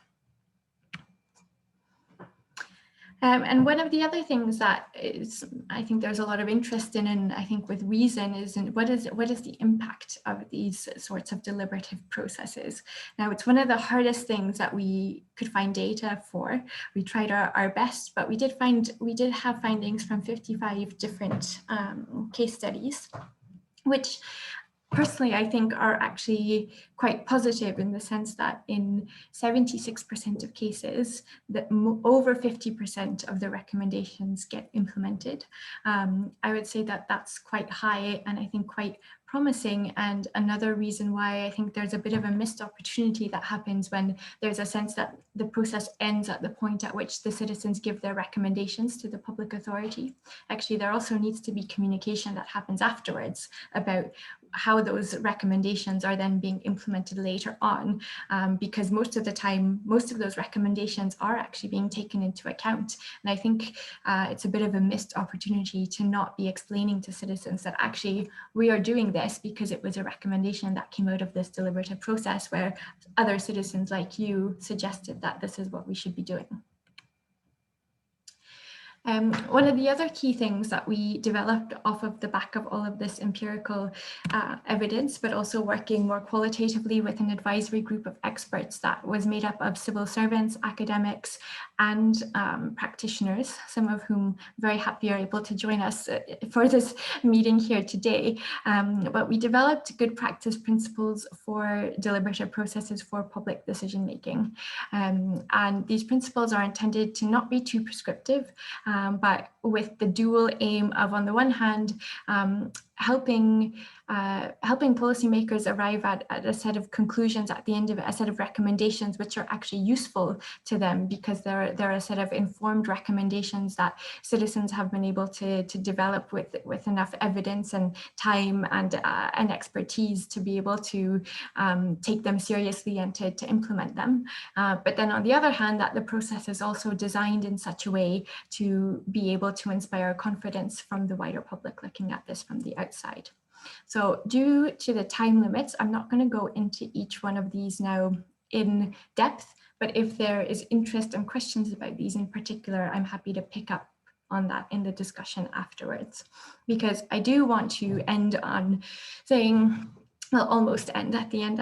We also have the recommendations, but I do want to also talk about this part of our work in the report, which goes beyond just looking at the use of one-off and ad hoc processes, thinking a little bit about the longer term, about reimagining democratic institutions, about why and how to embed public deliberation.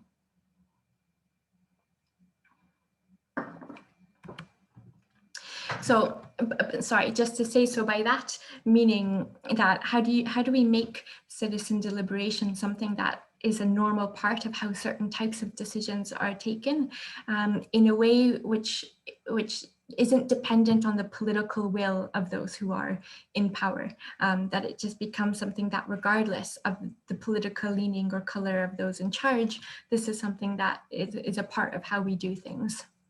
So in this report, I think we have 17 examples that fall into 3 different kinds of approaches to institutionalization that we have seen happening so far. So the first is a permanent or ongoing structure for representative citizen deliberation. By that, I mean something like the Ostbelgien model. So this is an example from the German-speaking community of Ostbelgien, which is the smallest region in Belgium, but they have their own regional parliament. And that regional parliament in February 2019 voted unanimously to establish a new democratic deliberative institution called the Citizens' Council. And the Citizens' Council is made up of 24 randomly selected citizens who have an agenda setting role. It's up to them to decide what are the 1 to 3 issues every year that should be put to a citizens panel. And each of these citizens panels is also a deliberative process in that it's made up of 25 to 50 randomly selected people who are broadly representative of the population, who have at least 3 months of meetings and are tasked with developing collective recommendations to the Parliament on that issue that has been identified by the Citizens' Council. And the new legislation mandates that the Parliament has at least two debates about those recommendations, with a pressure to respond on those. The second task of the Citizens' Council is then to make sure that the Parliament actually does respond to those recommendations of the citizens. And I found it quite interesting, and also perhaps a sign of why you can trust the citizens to bring relevant issues to the table, is that the very first Citizens' Council, which decided back in the autumn of 2019 before the COVID crisis, put on the table the issue of how can we improve the working conditions of our healthcare workers in the region. And this autumn, the first Citizens panel gave its recommendations to the Parliament. So I think a nice way of showing about why you can trust your citizens to be bringing up topics that they feel parliamentarians are not giving enough attention to and should be higher up on the agenda. But very briefly, I also want to cover these two other approaches to institutionalization, which perhaps are kind of less sexy or less, less big than just establishing a whole new democratic institution, but are equally important. So one is having requirements for organizing representative deliberative processes under certain conditions. So for instance, in the states in Oregon, they have something called the Citizens Initiative Review, which is a deliberative process that happens before their ballot measures. Another example is in France, actually. There's a 2011 law on bioethics, which means that before any new legislative changes can be made related to bioethics, there has to be a very robust and intensive citizen consultation process, which also includes a citizen deliberation with randomly selected citizens. And then third, finally, the other route we had identified are rules allowing citizens to demand a representative deliberative process on a specific issue. So usually this is by collecting enough signatures. Often we think of this in relation to either having a legislative debate or a parliamentary debate or having a referendum on an issue. But there are rules in certain cities in Poland and also the Austrian state of Vorarlberg, which say that if there's enough citizens that put their name, their signature on a petition, they can call for a deliberative process. So for instance, in 2017 in Vorarlberg, citizens demanded that there be a citizens council organized on land use rights, which the state then implemented. But I want to end in my last couple of minutes with summarizing the proposals for action that off of the back of all of this research, which I mean, I've covered in a little bit of a nutshell because we have about 200 pages in this report of data and analysis and so on. But I want to leave you with the few things that we have recommended off of the back of all of this. So one being perhaps naturally a recommendation to follow the good practice principles that the OECD has laid out, working with that interdisciplinary group of experts. Secondly, is to use representative deliberative processes with other methods as part of a broader public participation strategy.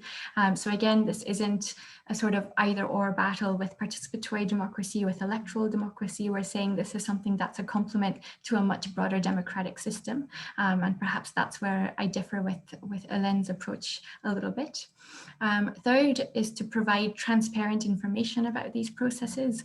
Again, that perhaps seems like common sense, but in doing this research, we realized how hard it was to find quite important information about some of these processes. And I think when it comes to inspiring public trust and confidence, it's really important. Fourth is to leverage better public communication as a tool for public learning and to increase citizen participation. So we've seen in some of the more recent examples, notably in Ireland around the Citizens' Assembly that covered many issues, one of which was abortion, even the French Citizens' Convention on Climate. There was a huge amount of communication done, not just about the process itself, but actually about the expert and stakeholder presentations that happened. Those were live streamed, those were available on the website, they were accessed by hundreds of thousands of people, and on top of that, having communication as a tool to really, show other citizens that citizens like them are being listened to and taken seriously. Fifth is to also consider taking the appropriate legal regulatory measures to institutionalize representative citizen deliberation. So this relates notably to the three routes to institutionalization that I had mentioned we had looked at so far. But it is an area where the OECD is continuing to do more work, actually exploring the different routes to institutionalizing sortition, institutionalizing deliberation, and what needs to, how those strategies can actually be supported. Sixth is addressing legal support issues. So sometimes there's actually quite technical things that are barriers to being able to carry out these processes as fairly and transparently as possible. So in some countries, for instance, it's very hard to have access to a more complete list of the population than the electoral register, which doesn't include everybody, for instance. So making available for the precise use of trying to have a fair random selection process for policy juries could be one thing that could be changed. Seventh is having employers being able to provide paid leave for citizens to participate. So basically having the same rules in place as when people are chosen to be part of a criminal jury. I know that, for instance, right now in Belgium, there's some lobbying happening by the Brussels Parliament upstream to the federal government to actually make that legislative change. And then finally, ensuring sufficient capacity in the civil service and in civil society to deliver these processes, as well as sufficient funding for them. So I think probably after the end of this half an hour, you have a sense that these processes are something that require resources and understanding of, when is it appropriate to run this? How do you run the random selection process? How do you choose experts? Having the kind of moderation capacities in-house. All of this is quite important if we're really investing for this to become a more normal and integrated part of how we're making decisions in a more democratic way. So it's a lot of information. I will leave it there. Please do check out the report, and I'm very happy to answer questions and look forward to hearing what the other panelists have to say about it. So thank you very much. Yes, thank you very much, Claudia, and thank you very much to the OECD for providing us with this report. I think I speak for at least every small government in the world that this kind of work is really invaluable for us, as this groundwork is really time consuming. So we have the panel discussion. As before, I regret to inform you that Salvar Nordal had to leave us. So we will start with Jon before moving on to Alex. So please take the floor, Jon. Yes, thank you. Actually, I don't think I'm gonna give a long talk about the report. I think it's full of extremely useful stuff, I would say, both the general chapters on individual cases and examples, and also the general conceptual framework at the beginning.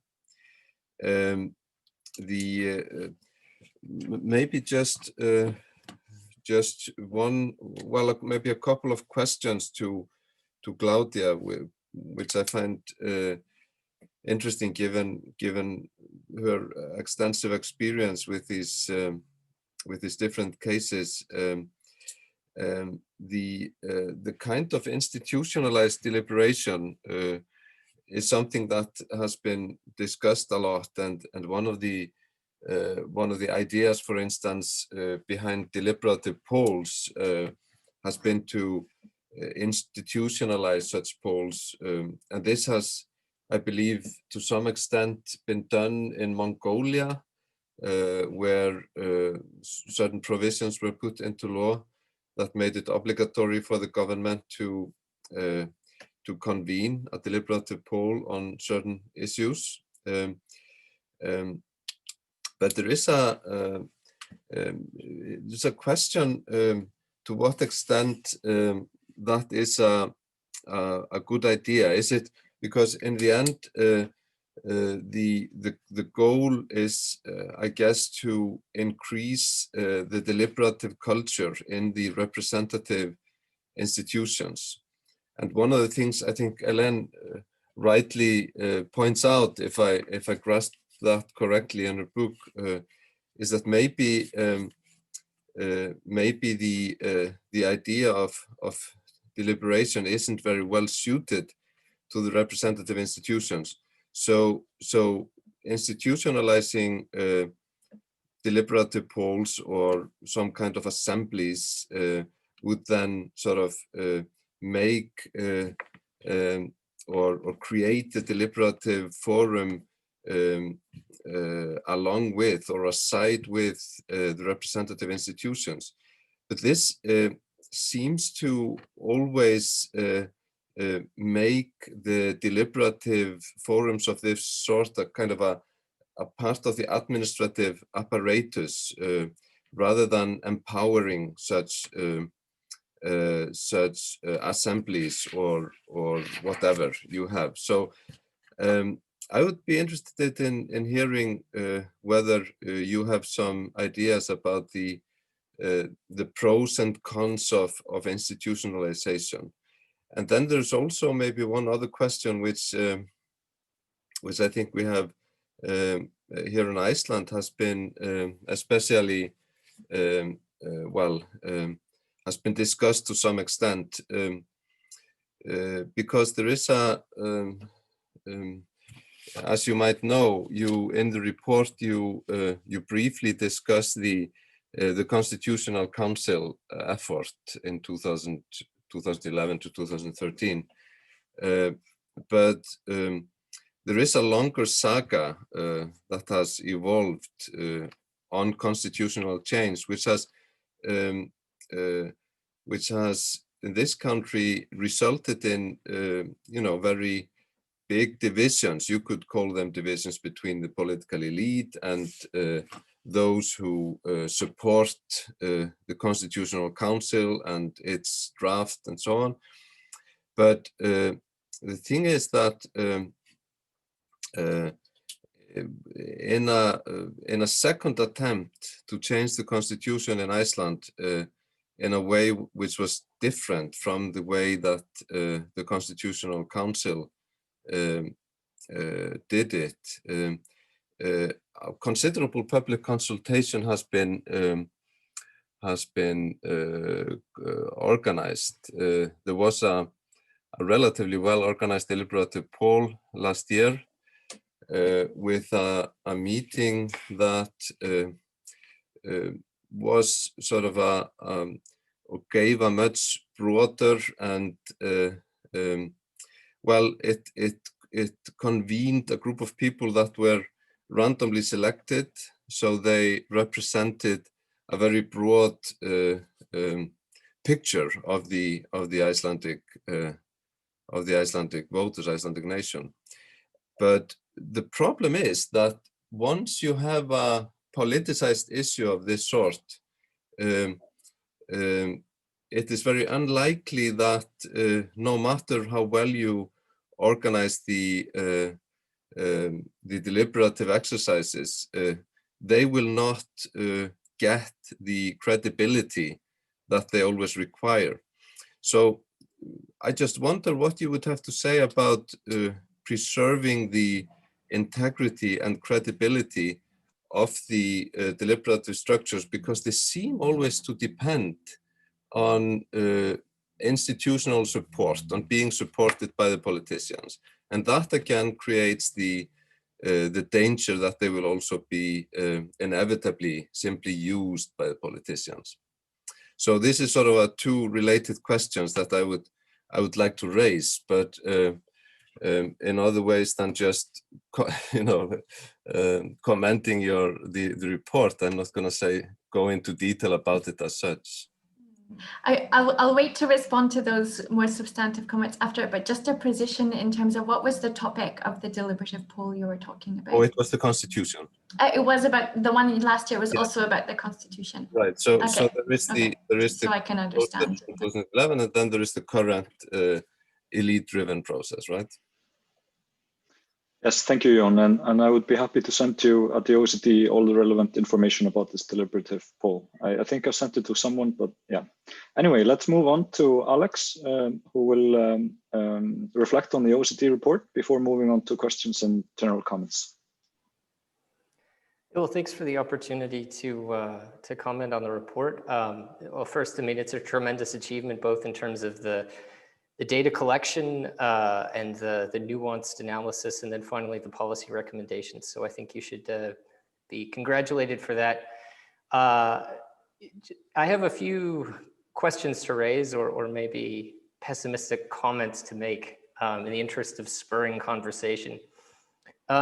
So one is that there's this political scientist, Kurt Weiland, who's done quite a lot on waves of diffusion and authoritarianism and democratization. And he uses prospect theory to develop an argument that sometimes a wave spreads as people in different countries actually learn the wrong lessons from what happened somewhere else. And in his case, for example, challenge an authoritarian regime under inauspicious conditions and ultimately end up failing. So I wonder to what extent there are right lessons and wrong lessons to draw from democratic innovations in different countries, and can we already see how this may have played out as new countries try to implement something that they've seen elsewhere. I also think that the claim that representative deliberative processes have a comparatively higher level of legitimacy is an empirical question that deserves greater attention. And I direct the pointed finger perhaps more at political scientists here. But I think we need to, there is some evidence certainly that citizen deliberation results in recommendations with higher sociological legitimacy than what comes out of legislatures, but I think we need to test that further before we make firm claims about it. And then looking at your distribution of where the cases come from, as a Canadian who lives in Germany, I find it interesting that you have 40 Canadian examples and 48 German examples. And in my admittedly anecdotal experience of discussing my work with my compatriots and my neighbors, I think it would be rare that anyone has heard of any of these. In particular, we've given a lot of scholarly attention to the citizens' assemblies in British Columbia and Ontario, and Canadians of my acquaintance have never heard of these, even people who live in those provinces. Another note of pessimism here is that these processes still, and you addressed this a little bit, usually face this problem where what citizen participants want and what political elites want are different. And we see this in the Icelandic constitution making process, of course, but another example that comes to mind for me at least is the 2016-2017 consultation on electoral reform at the federal level in Canada, which admittedly would not necessarily qualify as a representative deliberative process, but it was a nationwide consultation. And when the consultations arrived at a conclusion that was against the interests of the governing party, the reform process was just set aside. So how common is it that a representative deliberative process arrives at conclusions that might lead to the defeat of the government in the next election? And this is particularly notable, I think, in the case of climate change mitigation or strategies to fight climate change. So if a well-informed mini public arrives at the conclusion that in the next 10 years we need to stop driving fossil fuel driven vehicles, right? And the government tries to implement this policy, I think in many countries that's going to be politically suicidal.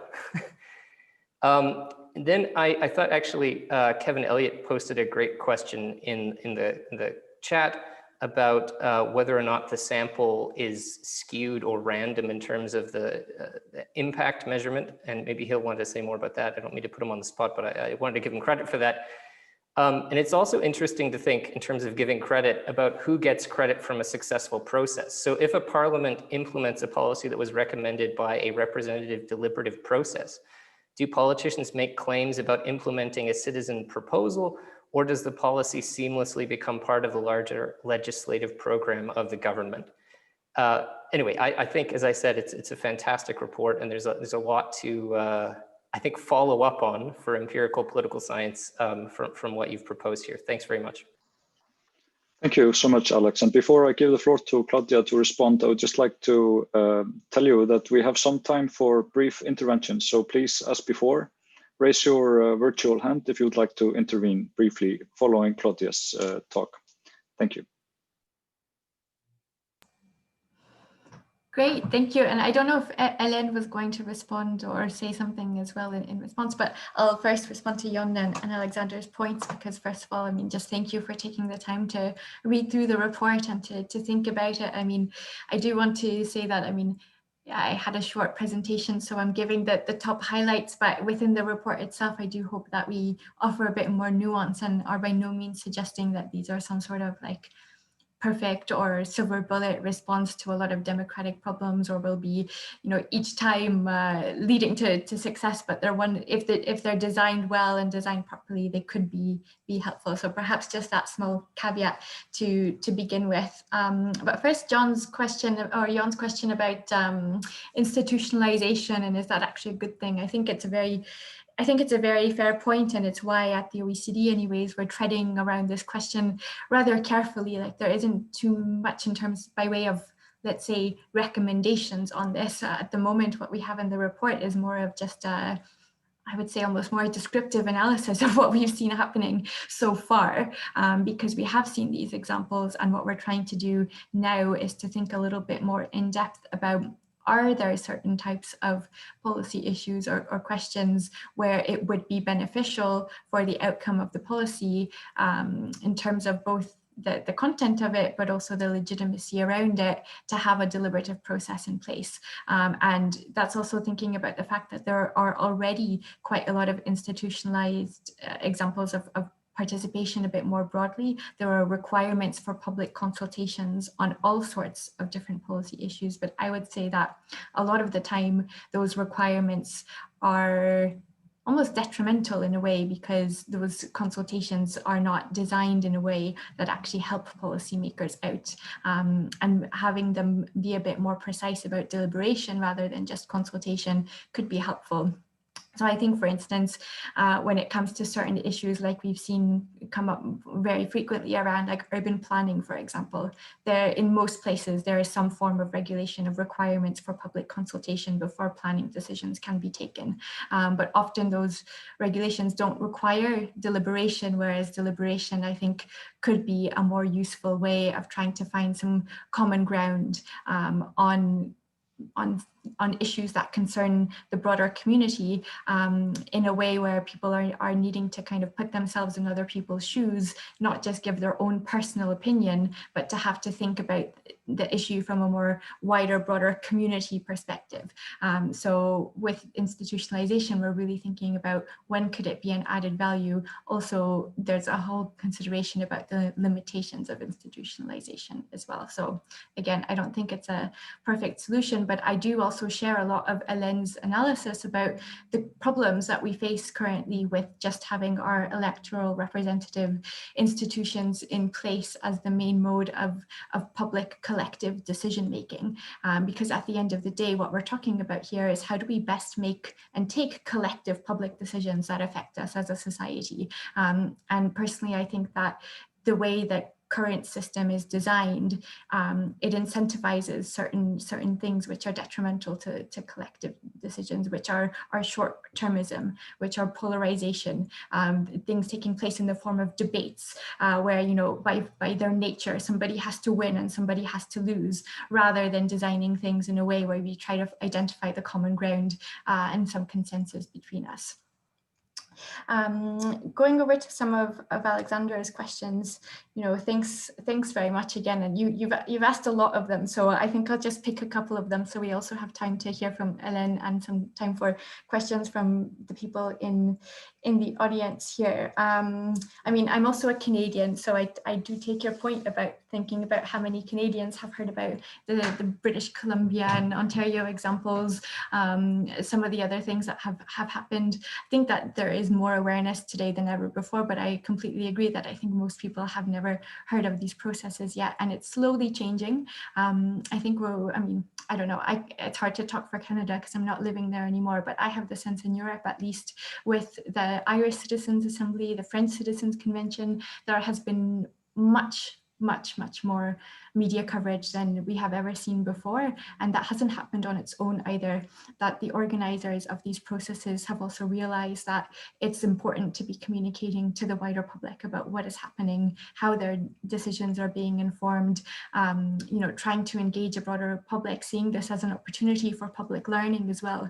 Like having spoken to some of the civil servants, for instance, that were involved in the Irish Citizens Assembly, you know, they made a point of every Friday night having a briefing with the press, of meeting with them again after that weekend's deliberations, making sure that nothing was going to be misconstrued in the media either, but ensuring there was going to be broad coverage. 100,000 people watched those live streams from the debates in Ireland. So, you know, I think there's a recognition today more than there had been in the past about the importance of publicly communicating, not from a political point of view, but just from a very public point of view about why this is a public benefit, and why it could also inspire greater public participation going forward. Let me think about your other questions here.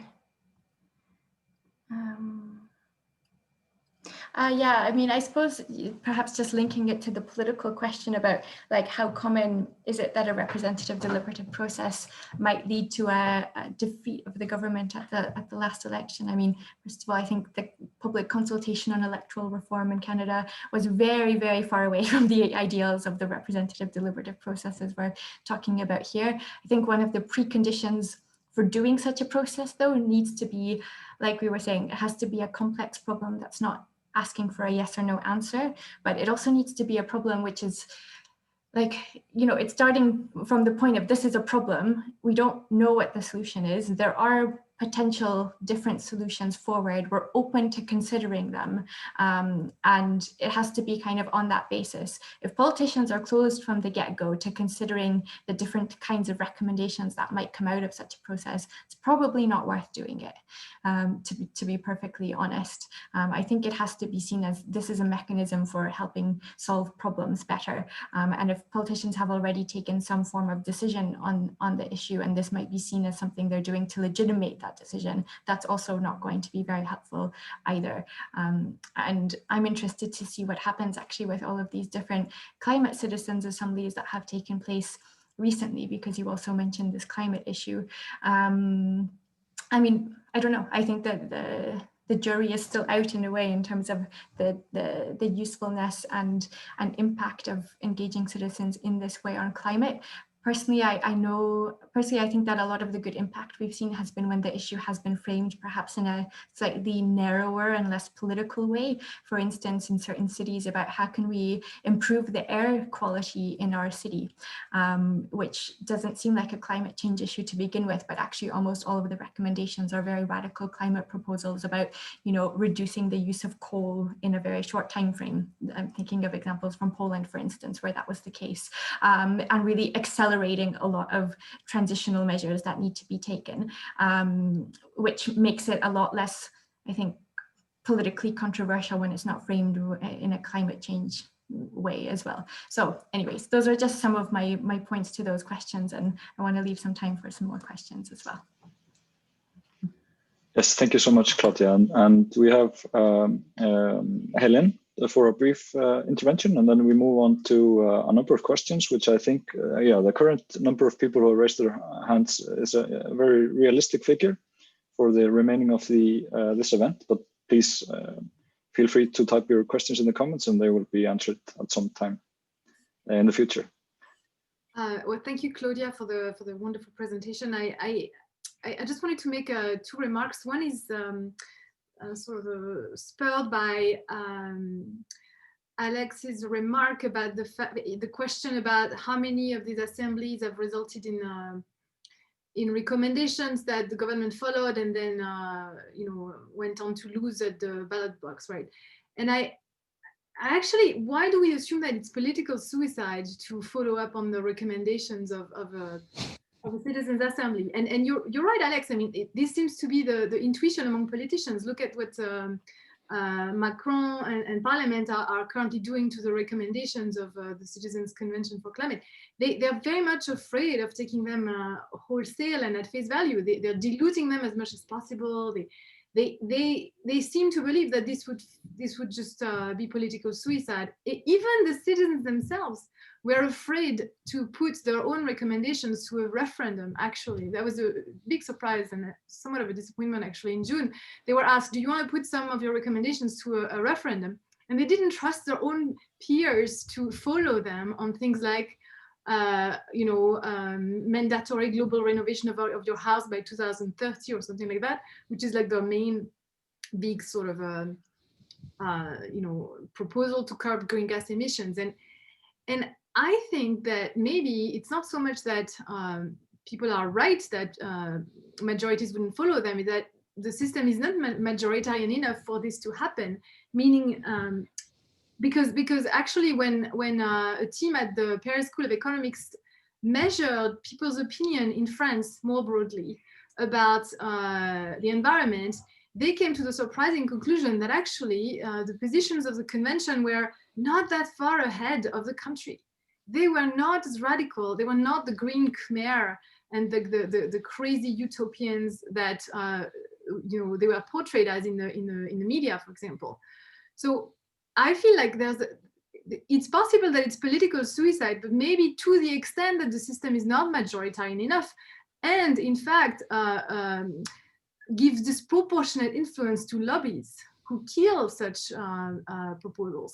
If the system was truly majoritarian, then something like a global, a mandatory global renovation of your house of your housing by 2030 should actually find some echo in the population. And I'm thinking the same thing about something like gun regulation in the States, right? If they had a national referendum on that, like 80% of Americans would say yes, but it would probably be killed by the NRA and other forces. So that, I don't know, it's just a remark about how it's very hard. It's a chicken and egg regress. Like, how do you step out of that regime, which is not allowing majorities to get what they want anyway? And then the second point is to Claudia more directly. So your report is really a mine, of ideas. I can see 1,000, PhD dissertations coming out of it. But what strikes me the most that I wasn't aware, I didn't have this bird's eye vision of the field before your report. I wasn't aware of so many things happening around the world.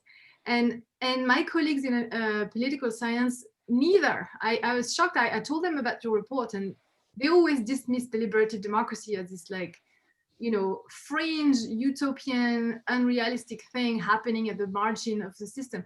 I mean, when you have 289 cases over 20 years, it's no longer marginal, I think. And the question is, how do we bring that more actively into the mainstream discussion in political science so that doctoral students stop producing the same boring dissertations about how to get voters out, which is like not improving our knowledge of politics at all, in my view, and get them to focus on all the questions that your report raises, which is under what conditions do these assemblies have an actual impact on policies? There are so many more interesting questions. Do you have thoughts on how to make that happen? Thank you, Helen. I think it's best to gather all the interventions and then let Claudia have the last word. So if Sævar Finnbogason could take the floor. Thank you. Yes, hi, and thank you for this excellent report. It's a tremendous document for us who are researching this to have at our disposal. The thing that I wanted to ask you about is, how many publics, or if you have seen a trend where many publics are getting more politicized, because random selection is, and these mini publics are now sort of coming of age, if you might call it that, and a citizen assembly, for example, is a huge and expensive undertaking. So, I mean, they are more or less useless unless we are dealing with issues that are important and important to people. So they are dealing with topics that people have strong views about. And like, for example, climate change, but also constitutions and so on. So I think that as these instruments become more commonplace, we will have to expect that activists and politicians will try to use mini publics to further their goals more progressively than they are doing today, and we will see more attempts being made to try to influence the preparations and selection and wording of the questions and so on. So I'm sort of thinking, if you if you have seen a trend in this direction where many publics are getting more politicized, and what we should think about that. Should, of course, we will have to expect this to happen in the future, but have we seen that happening now? Thank you, Sævar. We now move on to Quentin Wilson for an intervention.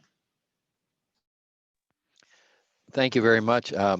I've been working on two aspects of government performance that I wanted to bring into a question here. One, there are really gaps in what I think is causing some of the challenges, including polarization. And one is engagement, as we're discussing here.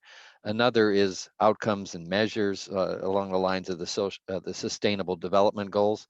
And I just wonder what approach might be the best for applying the civic engagement technology or methods to identifying and prioritizing the outcomes that government should be pursuing. Thank you, Jón Ólafsson, and then yeah, we have two more interventions. Jón Ólafsson and then Kevin Elliott. I just wanted to follow up a little bit on what Ellen was saying, because I mean, my experience too is that these issues tend to be very marginal in an academic context. The political science students are not very interested in them. The legal students of law are not very interested in them. The people who tend to take interest in them may come from philosophy, political theory, broadly speaking, cultural studies, something like that. But there is still, I think, a very important gap between the way that deliberation is really considered to be part of politics. So I would, this is more a comment than a question, but I think there's really the issue of making it somehow pertinent to maybe through the public administration to change the way that public administration work, to incorporate more the vocabulary of deliberation, but still there is this feeling that any deliberative assembly is somehow apart from real politics, and you perceive that very acutely when you're working with students who are sort of think of themselves as doing the exciting, important thing, and they don't really see this as that for the most part, unfortunately. Thank you, Jón. And then the final intervention, Kevin Elliott. Thank you so much. So many wonderful, complex, challenging questions. Mine is just a clarification one, just for Claudia. You had a very impressive slide about the basically rate of implementation of deliberative mini publics, and I just noticed that on that slide that the N was 55, and I would just love to. But the universe of cases is 289. I'm just wondering what explains that attrition. Obviously concerned about selection issues there, because obviously that rate of implementation is great, but if we're missing a bunch of cases, maybe we'd be less happy about that. Thanks. Yes, thank you everyone for your brief and quite well thought out interventions. I now give Claudia the floor for the final time for clarifications. Thanks, Oddur, and thanks everyone for those really, really great questions. So I've noted them down and we'll try to cover as many as possible in the next 10 minutes. So I'll start with the last one by Kevin, which is a bit of a technical one, and it's a good point about N being 55, and which is why, I mean, in the report, we're very careful about drawing any form of conclusions from that, because it's only, 55 is a lot in a way, but it's only 55 out of the 289. But that was purely just like a lack of data. Like, we tried our hardest to find as much information as possible. And that's also where we came to a conclusion that, like, actually there's a huge opportunity being missed here around public communication about what happens afterwards. That the end of the process is often seen as like when those recommendations are handed over and that's it. And I mean, I take Alexander's point about, at what stage does it just kind of become incorporated into like what's just happening in the policy cycle. And I think there's many reasons as well that, anyone who works in policy making or in this world knows that it's not like you decide on a policy and the next day it's implemented either. Usually there's months and sometimes years actually before you actually see it in place. So it's also, I think, hard to measure just because of the very nature of it. But I mean, in terms of inspiring more academic work, I think that's a good question we could be focusing on. So turning actually to Jon and Ellen's question on this, I mean, this is where I would love the help of people like you in the academic community to be inspiring other scholars. It's true that I think most of my time and the OECD's main audience with this work is policymakers, people, I mean, civil servants mostly actually.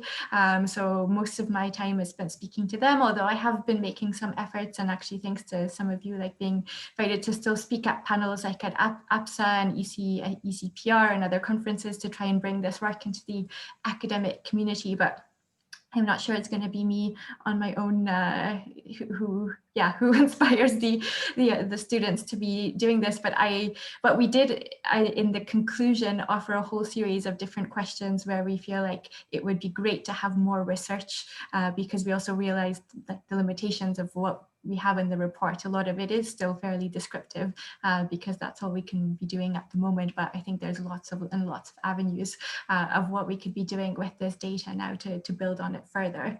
And actually on that note, to what Ellen was saying about, you know, being surprised, and actually I was also surprised at how many cases we found. We kept extending the kind of cutoff date for data collection because we just kept finding more case studies. And so we kind of stopped at the point where it was a bit exhaustive, and the only new things we were finding were the things that were ongoing. And so there were always going to be ongoing things. So we cut it off in October last year.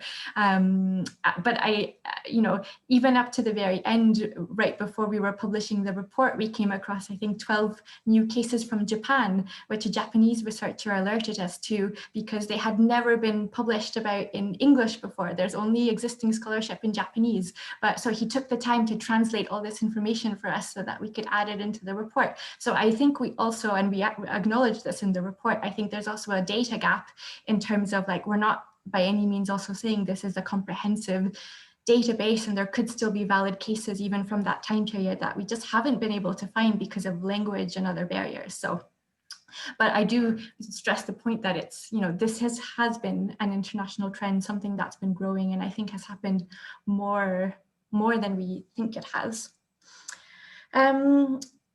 I think actually what you were saying, Jon, about making this somehow pertinent through the public administration and changing how the public administration works is also one of the things we're thinking about when it comes to this work on institutionalization as well. And I think also maybe links into some of these questions about politicization, that actually I'm not convinced that the future of these processes is having like one big very political process supported by someone like Macron with this big citizens convention that cost millions and has like raised a lot of media attention, and I think has been great in many ways.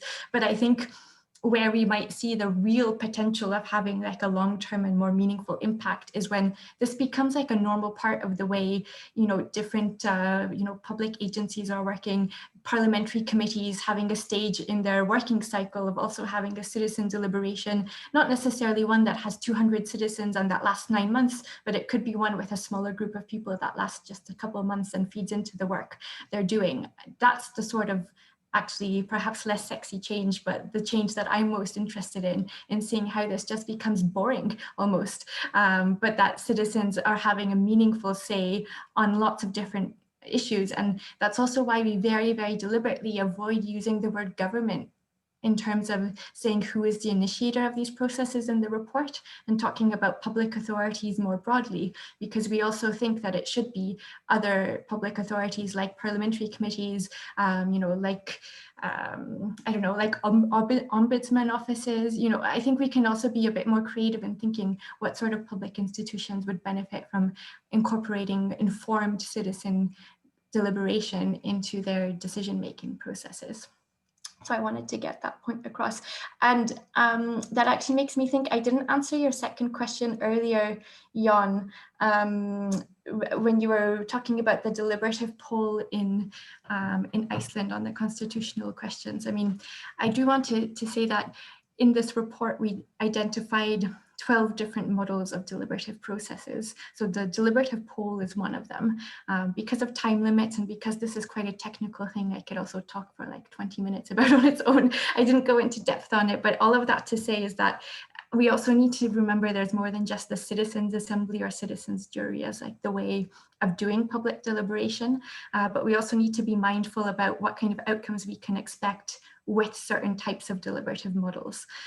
So the deliberative poll is something we have kind of categorized under the type of models that are more likely just to give some more informed opinion on an issue, and they're usually, you know, because deliberative polls have these origins in academia as well, and you know, with James Fishkin really pushing this work and a greater interest almost in like studying the science of deliberation, measuring things like opinion change, rather than really creating that link to policy. I think they've also had different like design measures in place, and personally, I don't find that the most pertinent model to help policymakers.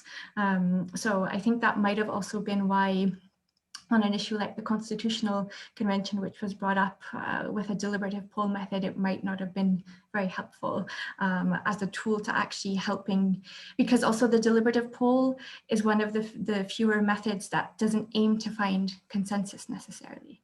It's really more focused on the individual opinion changes, whereas a citizens' assembly or jury, for instance, you know, there's an explicit aim of like getting participants to find common ground, and not just a majority, a simple majority, but like the vast majority, around 80% of people. You know, where are they willing to compromise? And I think that's what makes it interesting for policymakers. I want to pick up on some of the other questions.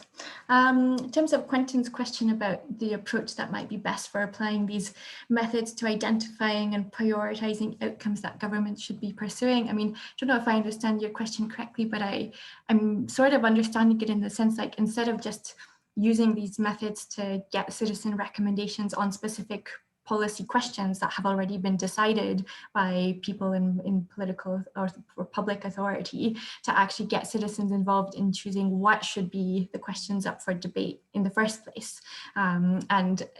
And totally, and that's also why I brought up the Belgian model and took a little bit of time to explain it, because I think it's interesting, not just from the perspective of this being, you know, a new deliberative democratic institution that was established, but an institution that has a role which we don't often give to citizens, which is agenda setting. And I think this links quite nicely to some of the work that Ellen has done and talked about, in that I think we need to be more creative and imaginative with thinking, but what are the different roles that citizens can and should be playing within the broader policy cycle. So agenda setting, perhaps also being more involved in monitoring, more involved in evaluation. You know, I think we, as a broader community, perhaps this is also something for the academic and the students to think about, you know, what other conceptions of citizen participation in the policy process could and should we be thinking about.